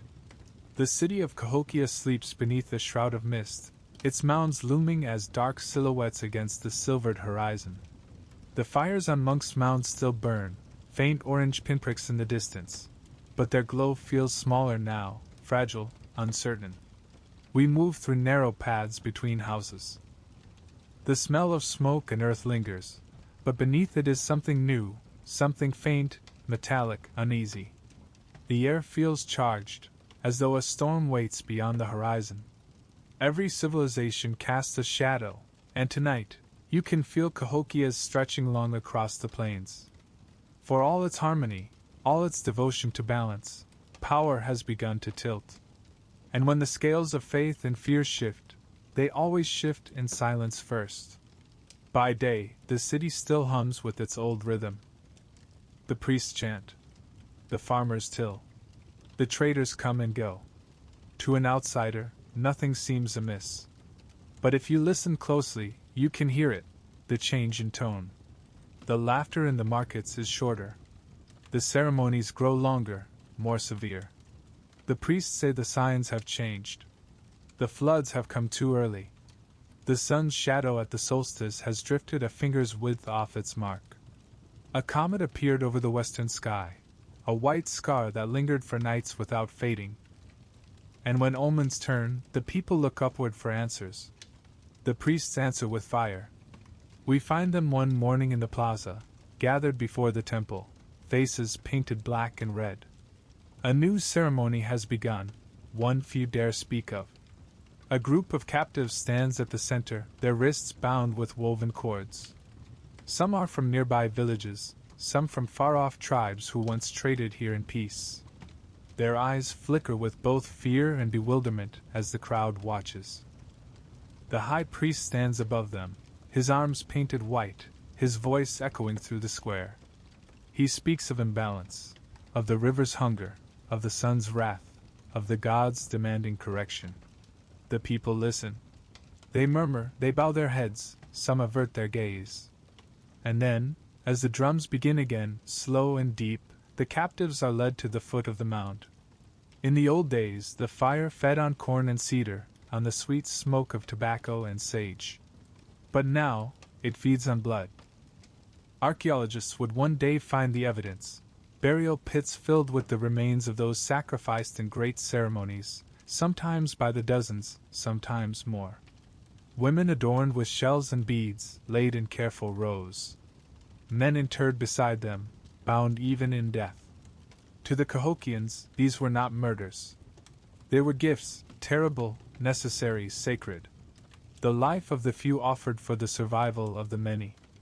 To us, it sounds monstrous. To them, it was mercy. They believed that by giving back life, they could restore the balance that the gods demanded. But balance is not so easily won. The sacrifices grow more frequent. The omens more dire. The priest's ceremonies stretch late into the night, the fires burning hotter, higher. Fear begins to seep through the city's order like smoke through cracks in clay. The people obey still, but with eyes lowered, with hands trembling. Whispers spread between households, that the gods are angry, that the earth beneath the mounds has grown restless, that the priests themselves no longer hear the will of the sky. The same hierarchy that once bound them together now tightens around them like a noose. Power, once radiant as sunlight, begins to cast its own long shadow. One night a storm gathers. The air thickens. The clouds hang low, bruised and swollen. Thunder mutters over the river. On the plaza, the priests light torches, their flames bending in the wind. A new ritual begins, one to appease the storm gods. The people are called from their homes to watch. You stand among them, rain beginning to fall in slow, heavy drops. The high priest's voice rises above the wind, urgent, pleading. His words are swallowed by the first crack of lightning. For a heartbeat, the sky and the fires are one blinding color. Then darkness again. The rain comes harder. The wind tears at the thatched roofs, sending sparks flying. The fires hiss and die. The crowd panics. Children cry. Someone falls. The drums stop. The great city that once moved in perfect rhythm suddenly feels fragile, as though one more gust might scatter it into the river. And yet, when morning comes, the sun returns, indifferent. The mounds still stand. The priests declared the ritual a success. But something has changed. The people no longer look at the temples with awe alone. There is fear now. There is doubt. Beneath every empire's faith lies the quiet question no one wants to ask. What if the gods stop listening? In Cahokia, that question grows louder each year. The river floods unpredictably, washing away the fields. Summers burn too hot. Winters linger too long. The crops fail. The trade routes thin. The priests double their efforts. More offerings, more fire, more ceremony. They promise that faith will restore the balance. But faith, like soil, can be exhausted. The people begin to turn inward. Some stop attending the rituals. Others leave altogether, drifting towards smaller settlements in the forests and hills.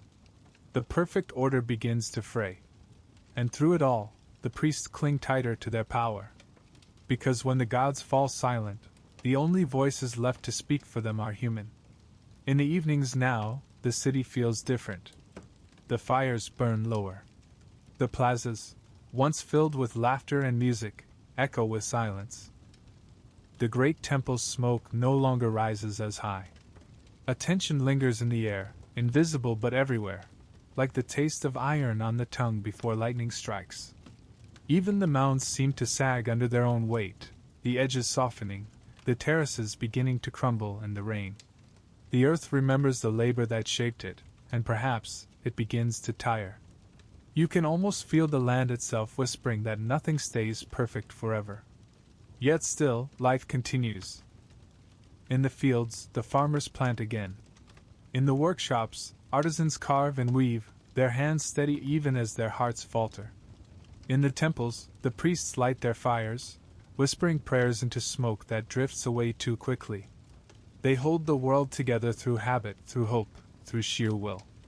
But beneath the surface, beneath the drums, the chants, the endless cycle of ceremony, the shadow grows deeper. The city that once aligned with the sun now begins to follow another path, one carved by fear, by hunger, by the desperate need to believe that order can still be restored. And one day, perhaps, it will all unravel. Perhaps the river will rise higher than ever before, tearing through the fields.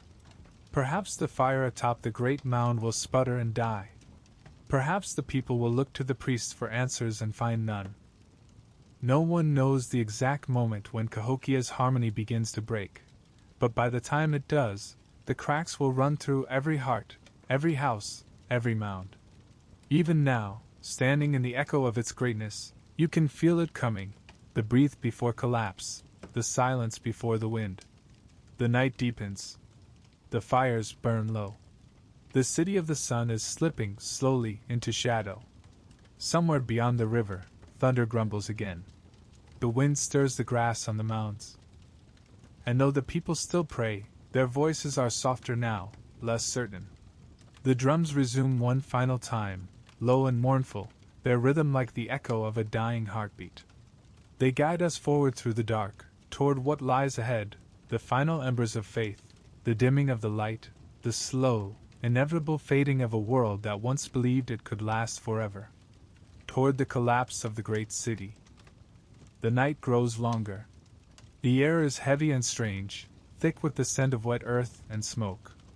The fires that once blazed from the temple mounds now flicker like dying stars, their light weak against the endless dark. The city lies hushed beneath the weight of its own silence. You can feel it, even before you see it. Something has shifted. The rhythm that guided Cahokia for centuries has faltered. The drums no longer beat in time with the heart of the people. The harmony that bound them, the order that mirrored the heavens, has begun to unravel. The empire of earth is collapsing, not with the roar of conquest, but with the slow, patient sound of things falling apart. At first, the changes are quiet, almost invisible. A failed harvest here. A dry season there. The river flooding too soon, too high. The people tell themselves it is only chance, a test of faith. They work harder, pray louder, burn more offerings to the gods. The priests promise that the sun will forgive them, that the balance will return. But the floods keep coming. The droughts grow longer. The air itself begins to betray them. Winters bite deeper. Summers scorch. The river, once their lifeline, changes course, abandoning its old channels to carve new ones through the plain. The soil, overworked and exhausted, yields less with each season. The land that once fed an empire begins to starve it. And yet the city keeps building. The priests demand new temples, new mounds, greater ceremonies to appease the anger of unseen gods. The people obey, though their hands grow weaker and their faith thinner. They carry the baskets of soil still, but the psalms that once accompanied their labor are gone. Fear has taken their place. At night, the fires burn brighter, red as open wounds. Sacrifices grow more frequent. The air smells of ash and iron. Some whisper that the priests have lost the voice of the sun. Others whisper that perhaps there was never a voice at all. The silence between prayers begins to stretch longer. Archaeologists would one day uncover the evidence. The sudden gaps in layers of ash and pottery, the empty houses, the buried refuse of a city too quickly abandoned. But here, in this moment, it isn't data. It's feeling. You walk the streets and sense absence. The laughter of children, once so constant, is gone. The markets stand half empty. The causeways that once thrummed with trade now echo only with the wind. Some families have already left, carrying their few belongings to smaller villages upriver. They slip away quietly, not out of rebellion, but out of despair. Those who remain cling to ritual as if it can hold back time itself. On Monk's Mound, the priests still light their fires. Their chants rise into the night, but the smoke drifts low, as though even the air refuses to lift it skyward. The flames no longer burn steady. They sputter and flare, grasping for fuel that never comes. Below, the plaza lies nearly empty. The city that once held tens of thousands now holds only ghosts of its former crowd. The mounds watch silently, their slopes softened by rain, their edges crumbling into the soil from which they came. The earth is reclaiming what it gave. One evening, as the sun sinks behind the river, a storm rolls in from the west. The sky darkens fast, purple, green, black. The wind screams across the fields, flattening the last of the maize. Thunder cracks so loud it shakes the mounds. From the temple, priests rush to relight torches blown out by the wind. Sparks scatter like fireflies in the rain. The people gather in the plaza, huddled together, faces turned upward, eyes wide with terror. Lightning strikes the edge of the great mound. The flame at its summit goes out. For a moment, all of Cahokia is dark. Then the rain comes. Sheets of it, heavy and relentless. The river swells. Water rushes through the streets, tearing away fences, washing over the causeways. The people run for higher ground, clutching children, food, what little they can carry. The gods do not answer. When morning comes, the storm has passed, but the damage remains. fields drowned, homes gone. The great plaza transformed into a shallow lake. The city looks wounded, its breath gone, its pulse faint. The years that follow are lean and bitter. Crops fail again and again. The river continues to shift, unpredictable. The priest's power wanes with each unanswered prayer. Their ceremonies become smaller, their temples emptier. The nobles begin to hoard what little remains. Commoners whisper of inequality, of cruelty. The harmony that once bound them frays into resentment. The people still speak the language of faith, but their voices are thin now, half-hearted, hollow. Even the mounds begin to crumble. The rain eats at their sides. Grass grows wild where temples once stood. The grand geometry of the city dissolves back into the randomness of nature. Cahokia is returning to the earth. In time, the fires go out. One by one, the hearths in the houses darken. The great flame atop the mound flickers its last and dies. The city that once rivaled London in size and spirit falls silent. Some say disease came, brought by trade or by the river. Others say the people simply left, scattered to the forests and the highlands, carrying fragments of their old life with them. Perhaps both are true. All that remains are the mounds, rising like green waves frozen in time, and the faint memory of a rhythm that once guided everything, the heartbeat of an empire that lived in tune with the sky. Centuries pass. The forests return, thick and dark. The rivers change their paths again. The mounds, softened by grass and rain, become part of the landscape once more. Travelers stumble upon them and wonder what they are: graves of giants, work of lost tribes, mysteries carved by the gods themselves. They do not believe that human hands could have shaped such beauty from soil alone. But the earth remembers. Beneath every blade of grass lies the memory of those who built, who prayed, who fell. Beneath the roots lie their ashes, their clay, their story. Even in silence, Cahokia breathes. And so the city ends, not with conquest or fire, but with forgetting. The mounds become hills. The plazas become meadows. The wood rots, the clay crumbles, the rivers erase the paths that once bound the living to the gods. But the shape of the city remains, faint as a scar. A pattern that refuses to vanish. And sometimes, when the mist hangs low over the Mississippi, you can almost see it again. The faint outline of temples and plazas, the distant echo of drums, the shimmer of torches in the fog. The city of the sun, still smoldering beneath the grass. We stand at the edge of what was once the heart of an empire. The wind moves through the tall weeds, whispering against the slope of the mounds. The air smells of wet soil and memory. All around us is silence, the deep, unbroken kind that follows endings. But endings are never final. The mounds remain. They always do. Silent, eternal, waiting. And though the fires are gone, something endures, a hum beneath the earth, a presence that feels almost alive. Cahokia may have fallen, but its spirit still stirs in the soil, patient as the river, waiting to be remembered. Waiting for us to listen.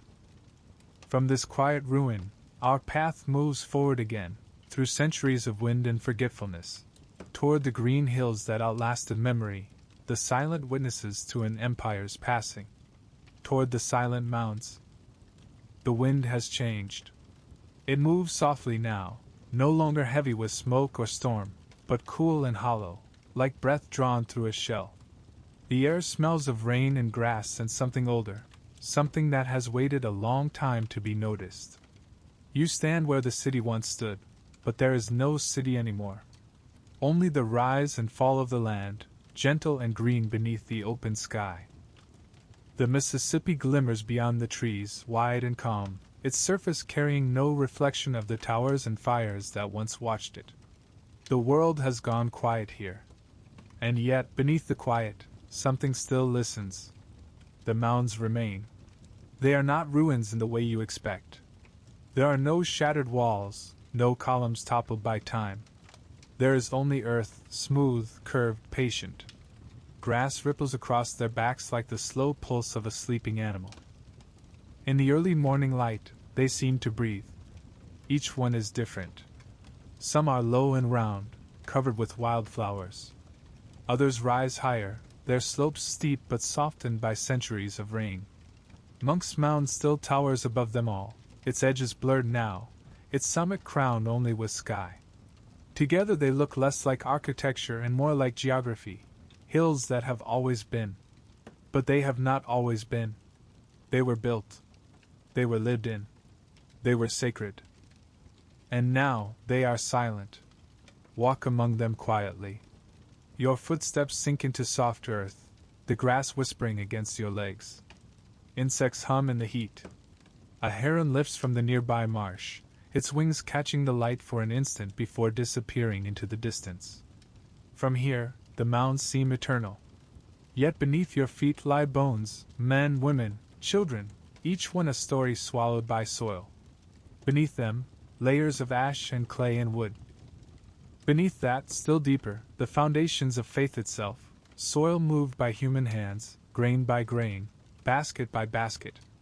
Archaeologists would one day dig here, peeling back the layers like pages of a book. They would find traces of fire pits, fragments of pottery, seeds of ancient corn, copper beads green with time. Evidence of life, yes, but also of devotion, of fear, of love, of grief. The mounds are not monuments. They are memories. In the afternoon sun, the air grows warm and shimmering. Shadows drift lazily across the slopes. You can almost imagine figures moving there, people climbing to make offerings, children running through the grass, priests tending the sacred fires. But there is no sound now except the wind. The songs, the drums, the chants of the city of the sun have faded into silence. It's strange, how total the quiet feels.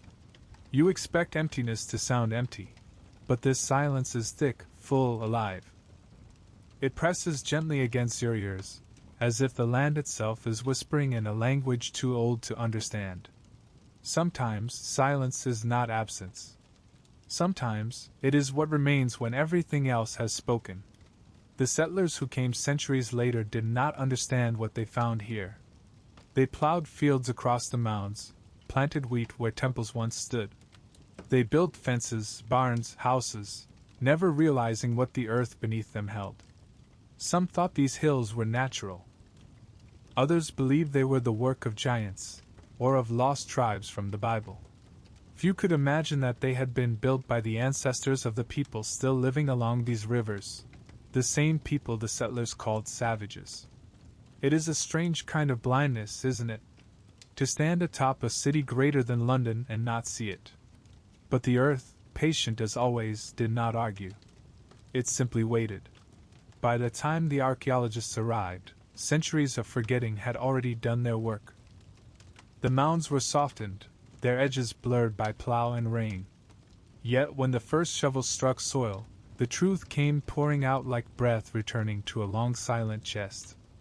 They found burials layered like stories, each one different, each one telling a fragment of what had been.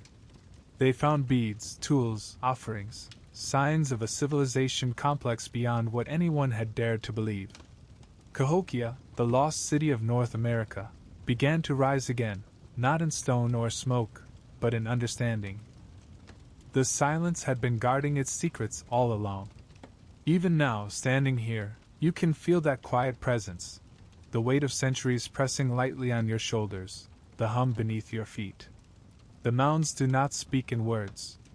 They speak in patience, in persistence. You realize that the people who built them are not entirely gone. They survive in the soil they shaped, in the rivers they loved, in the descendants who still live along these waters. The names may have changed, the languages may have shifted, but the rhythm endures. Every gust of wind across the grass feels like breath. Every raindrop that slides down the slope feels like touch. This silence is not death. It's memory, still breathing. As evening falls, the light softens to gold. The mounds glow faintly, their shadows stretching long and blue across the plain. The air cools, the insects grow louder, the river murmurs its eternal lullaby. You sit on the edge of a mound, the grass brushing your hands, and watch the sun sink behind the distant bluffs. The same sun that once guided priests and farmers now vanishes behind the same horizon, as it has done 1,000 times before. You can almost hear the echo of the old prayers in the wind. May the sun return. May the river forgive. May the world remember. For a long moment, you feel as though the past and present have folded into one, the living and the dead sharing the same breath. The mounds seem to hum softly beneath you, as if exhaling after centuries of holding the weight of memory. Night deepens. The stars bloom overhead, bright and sharp against the velvet sky. Fireflies rise from the grass, drifting between the mounds like wandering souls. The silence thickens again, not empty, but luminous. The land feels alive in its stillness. You realize this is how all stories end, not with a closing line, but with quiet. With the world returning to itself. The mounds are not ruins. They are promises kept. They endure because the earth chose to remember when people did not. And somewhere, deep in that memory, the rhythm still beats, slow, patient, eternal. The city sleeps, but it is not gone. It has only become part of the ground beneath your feet. The wind stirs once more, gentle and cool. You rise and look east, toward the faint shimmer of dawn beginning to bloom beyond the horizon. The first light touches the tops of the mounds, gilding them in gold, just as it did 1,000 years ago. The morning mist lingers low over the fields, pale as breath on glass.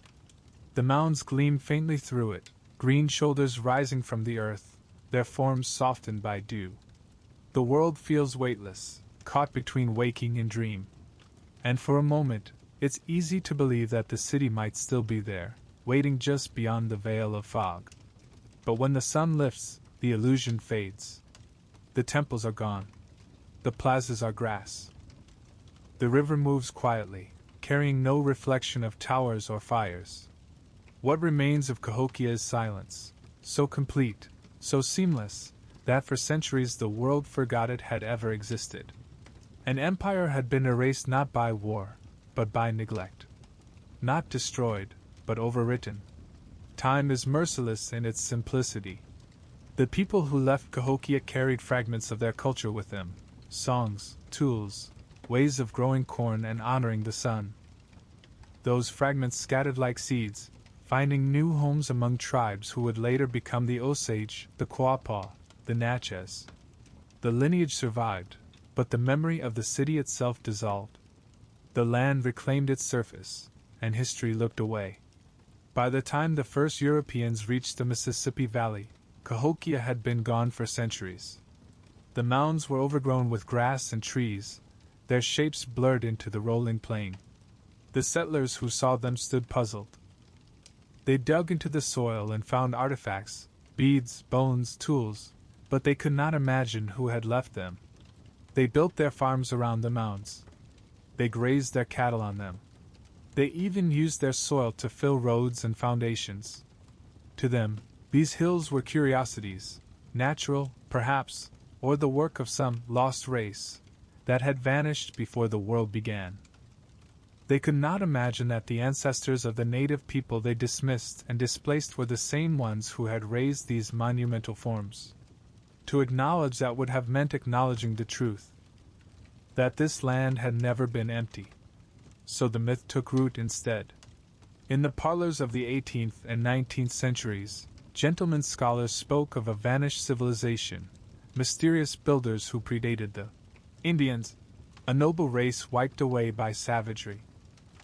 Their theories were fanciful and cruel, cloaked in the language of discovery but born of arrogance.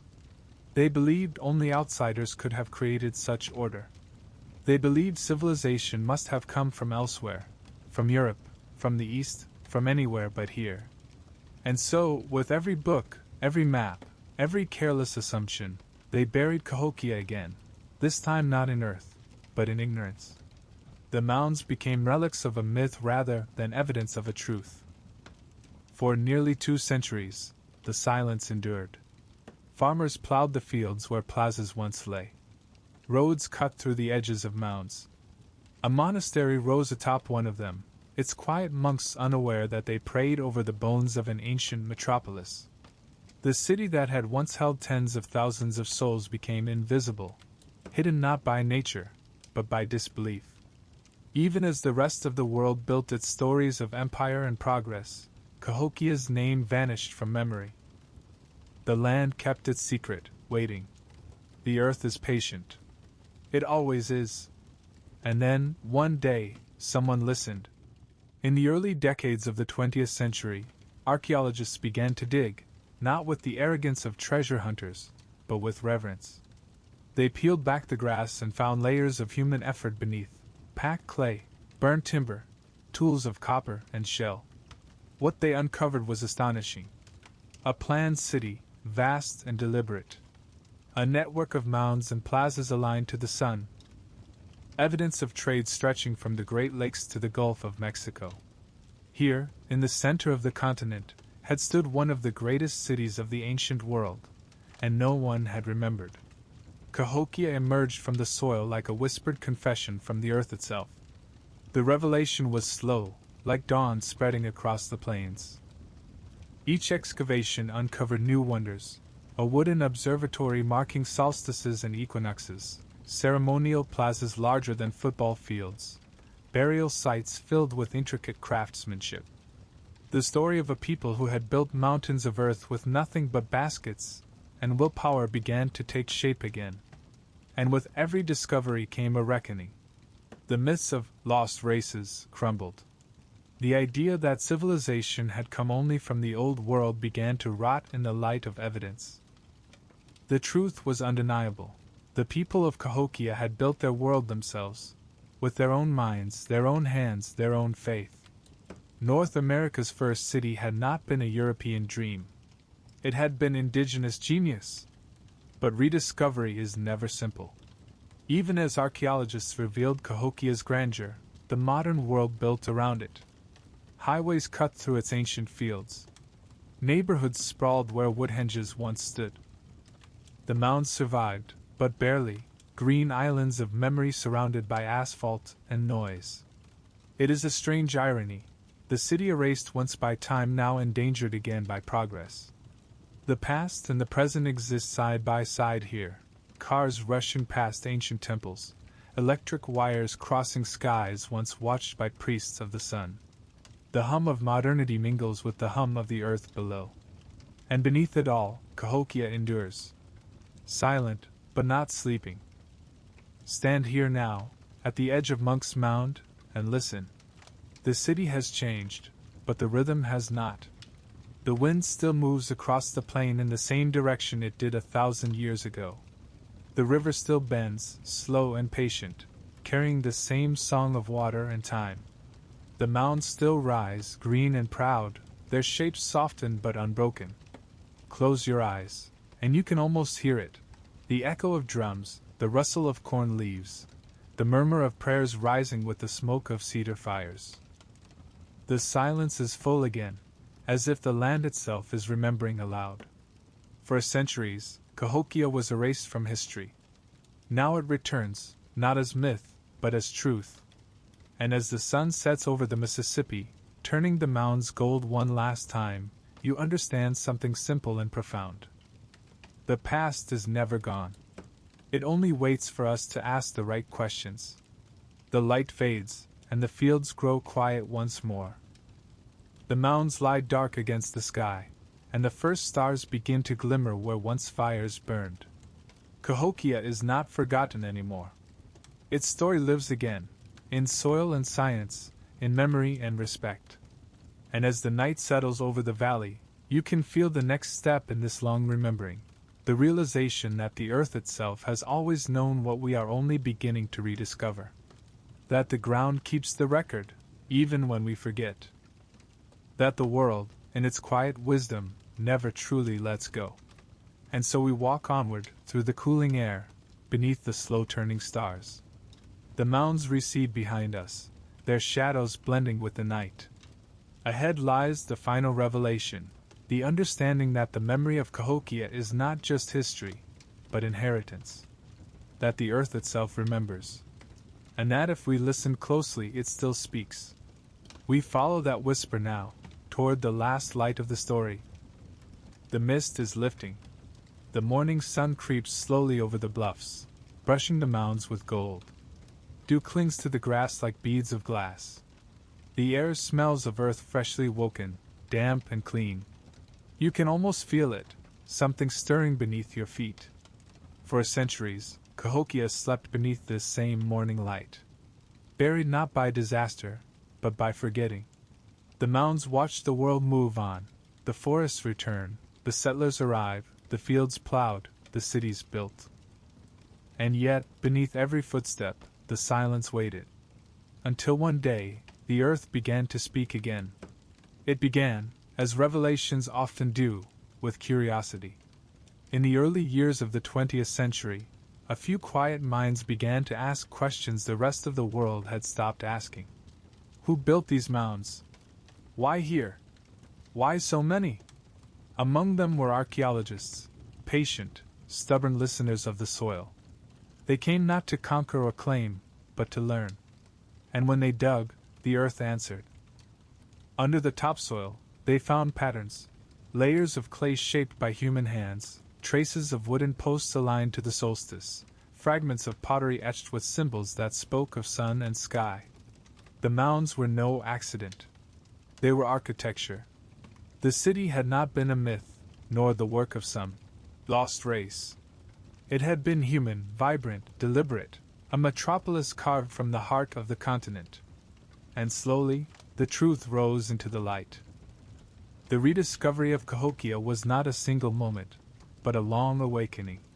Each dig, each finding, each handful of soil brushed clean of centuries added another breath to the lungs of the city. Archaeologists traced the outlines of plazas so vast they could hold thousands. They uncovered the remnants of great wooden structures, their posts forming perfect circles that marked the turning of the heavens. They found tools made of copper, shells carried from the Gulf, obsidian from the Rocky Mountains. Trade networks that stretched farther than any had imagined. And among the artifacts, figurines, beads, pipes, they found something deeper, evidence of a people who saw no division between earth and sky, body and spirit. Their city was not built on the land. It was built with it. The rediscovery was not only scientific, it was spiritual. But revelation comes slowly to those who have forgotten how to listen. For decades, even as evidence grew, the magnitude of Cahokia was still doubted. Scholars hesitated to call it a city. The old myths of lost builders persisted in quiet corners of textbooks and museums. It took generations of patient work, native scholars, archaeologists, storytellers, to restore the city's name and truth. To say, with evidence and reverence both, our ancestors built this. That simple statement became an act of reclamation. The mounds that had once been dismissed as curiosities were recognized for what they were: temples, tombs, observatories, homes. The soil itself became a document of indigenous brilliance, proof that civilization had always been here, rooted in this continent long before the ships from across the ocean arrived. Today, Cahokia stands again, not as it once did, but as something equally powerful, a place of remembering. The grass is cut short around the mounds now. Walkways wind between them.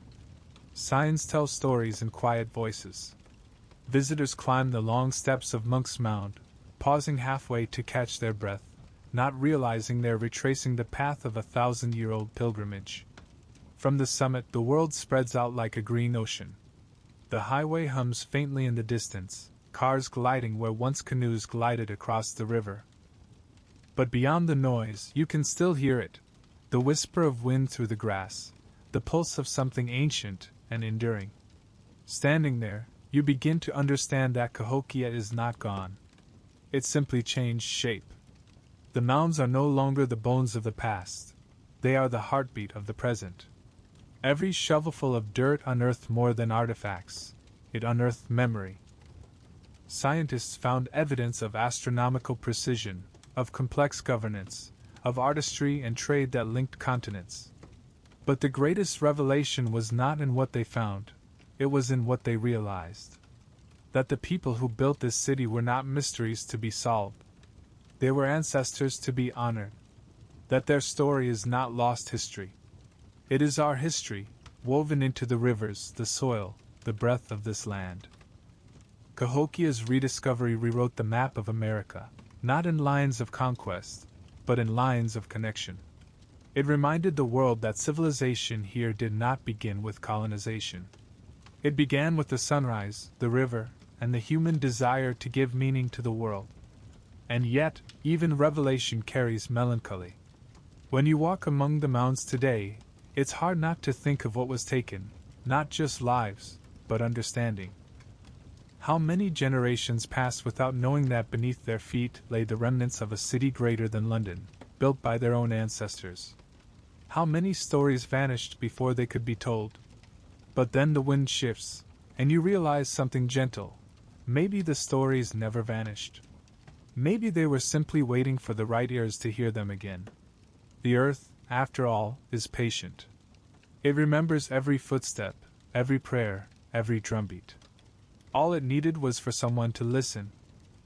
As the sun begins to sink, the mounds glow again, orange and gold, the same colors that once marked the fires of ceremony. Shadows stretch across the fields, long and familiar. A heron glides low over the river. Children's laughter echoes faintly from a nearby path. The world has changed, yes, but in this hour, the line between past and present blurs. For a fleeting moment, you can see both at once: the archaeologist brushing soil from ancient pottery, and the long-ago priest lifting his hands to greet the dawn. Both searching for meaning in the same light. Rediscovery, revelation, they are not endings. They are conversations across time. When night comes, the stars rise above Cahokia just as they always have. Orion climbs over the horizon, his belt aligned with the same paths and mounds the ancient builders once used to measure the heavens. The circle of the sky turns unchanged, its rhythm eternal. And you realize that the rediscovery of Cahokia is not a moment in history. It is an act of remembering that never stops. Every generation must listen again, dig again, learn again. The earth will always whisper its truths, but it is up to us to hear them. Because the past is not behind us, it moves beneath us, alive, breathing through the soil. The wind carries the scent of cedar from somewhere unseen. The grass rustles softly around you. A single star flickers brighter than the rest, and for a heartbeat, it feels as though the city below is answering it, light calling to light, as it has for 1,000 years. Cahokia is no longer lost. It has simply become part of the landscape of memory, a reminder that the story of this continent did not begin with discovery, but with creation. The people of the sun built their world from earth and hope. Now we rebuild their memory from the same materials. As you turn to leave, you glance back one last time. The mounds rise behind you, green and timeless, their curves softened by the dusk. The sky above them burns red, then fades to violet. The day ends as it began, in awe. The night has deepened into a hush so wide, it feels like the world itself is listening. The stars lean close over the Mississippi Valley, their reflections scattered in the slow black water below. Somewhere far off, the call of an owl drifts over the plain. Everything, the air, the river, the mounds, seems to hold its breath. And in that stillness, you can feel it. The heartbeat of the earth. Slow. Steady. Patient. The same pulse that once guided the people of the sun through the rise and fall of seasons still hums beneath the soil. It's quieter now, perhaps. But it never stopped. Walk once more among the mounds. The grass is cool and wet beneath your hands. The air smells of rain and clay. The shapes rise and fall in gentle rhythm, their lines softened by centuries, yet unmistakable. The architecture of memory itself. You can almost see the city reassemble around you, the wooden temples standing tall again, their roofs crowned with smoke, the plazas alive with traders, dancers, drummers, the river shimmering with canoes heavy with shells and copper. For a fleeting instant, Cahokia breathes again. The night hums with the sound of lives lived long ago. Then, like a tide receding, The vision fades, leaving only the whisper of grass in the wind. The earth, you realize, has been telling the story all along. We simply learned to listen too late. What does it mean that the soil remembers? Every grain of sand here carries the fingerprint of a hand that once shaped it. Every seed buried in the dirt holds the memory of a meal, a planting, a prayer. Beneath your feet, there are ashes from fires that once marked the passing of seasons, fragments of tools polished by use, traces of laughter, labor, and love. Archaeologists call them artifacts. But you know better now. They are the bones of meaning. And if you listen long enough, the earth begins to speak through them, not in words, but in warmth. It tells you that everything ever built or broken still matters. That time does not erase, it only rearranges. The city of the sun may have vanished from sight, but not from existence. Its spirit has only gone deeper, like roots reaching down to find water. Some nights, when storms roll across the valley, lightning flashes over the mounds, and for an instant the whole landscape glows, green, silver, alive. In that light, the mounds look less like remnants and more like sleeping giants. And you think, perhaps they are not monuments at all. Perhaps they are memories made solid, dreams of a people who wanted to touch the sky and nearly did. They did not leave us ruins. They left us reminders. That we are small, yes, but capable of great things. That we are fleeting, but our touch can shape the land for 1,000 years. That faith, whatever form it takes, is a way of holding the universe in your hands. Cahokia is gone, but its lessons endure. It teaches that civilization is not defined by stone or steel, but by care. By the quiet, endless work of hands that move earth, plant seed, kindle flame. It reminds us that power, left unbalanced, consumes itself. That faith, when rooted in harmony, can build worlds, but when bent by fear, can destroy them. And it shows us something gentler still, that even when everything falls apart, the land keeps its promise. The earth takes it all, ashes, bones, dreams, and folds them into itself until one day, they rise again as grass, as river, as story. Nothing is ever truly lost. Not even a city made of earth. Stand at the crest of Monk's Mound once more. The air is cool and clean. The wind moves through the grass in long, shivering waves. Below you, the plain stretches wide and endless.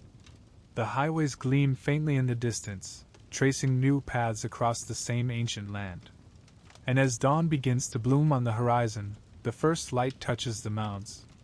For a heartbeat, the whole valley glows gold. It is the same light the Cahokians once worshipped, the same warmth that woke their fields, the same fire that kindled their faith. The sun rises, and the shadows retreat. You understand now. It was never really a story about what was lost. It was always a story about what remains. Because the earth remembers. It remembers every hand that carried a basket of soil to raise a mound higher. It remembers the call of a mother summoning her children from the fields. It remembers the rhythm of drums echoing through the plaza as the sun rose between wooden posts. It remembers the prayers whispered to the river, to the sky, to the unknown. It remembers the silence that followed, and the centuries of waiting. And now it remembers you. Standing here, listening. Cahokia was never truly forgotten. It was only waiting to be heard again. And in its rediscovery, the story of the land itself begins to heal. The myths crumble, the truth breathes again, and the people of the sun step once more into the light. Their city may have faded, but their dream endures. That humanity can live in rhythm with the world. That faith can build mountains from earth. That memory can outlast time itself. And so the circle closes, sunrise to sunset, creation to quiet. The mounds rise and fall, the river flows on, the stars turn above just as they always have. The city sleeps beneath us, but it is not gone. It is part of the great, slow heart of the world. You take one last look at the horizon, the sky now blazing with color, the mounds bathed in gold, and you feel peace. The story has not ended. It has simply returned to the soil, where all stories go when they are ready to be remembered again. And as the wind moves across the grass, carrying whispers of rivers and roots, you can almost hear the faint echo of 1,000 drums, still beating, still waiting, still alive. The earth remembers. It always has. It always will. And so, as the morning rises over the mounds and the world stirs anew, may these echoes of the past guide you gently forward. Into wonder, into gratitude. Into dreams,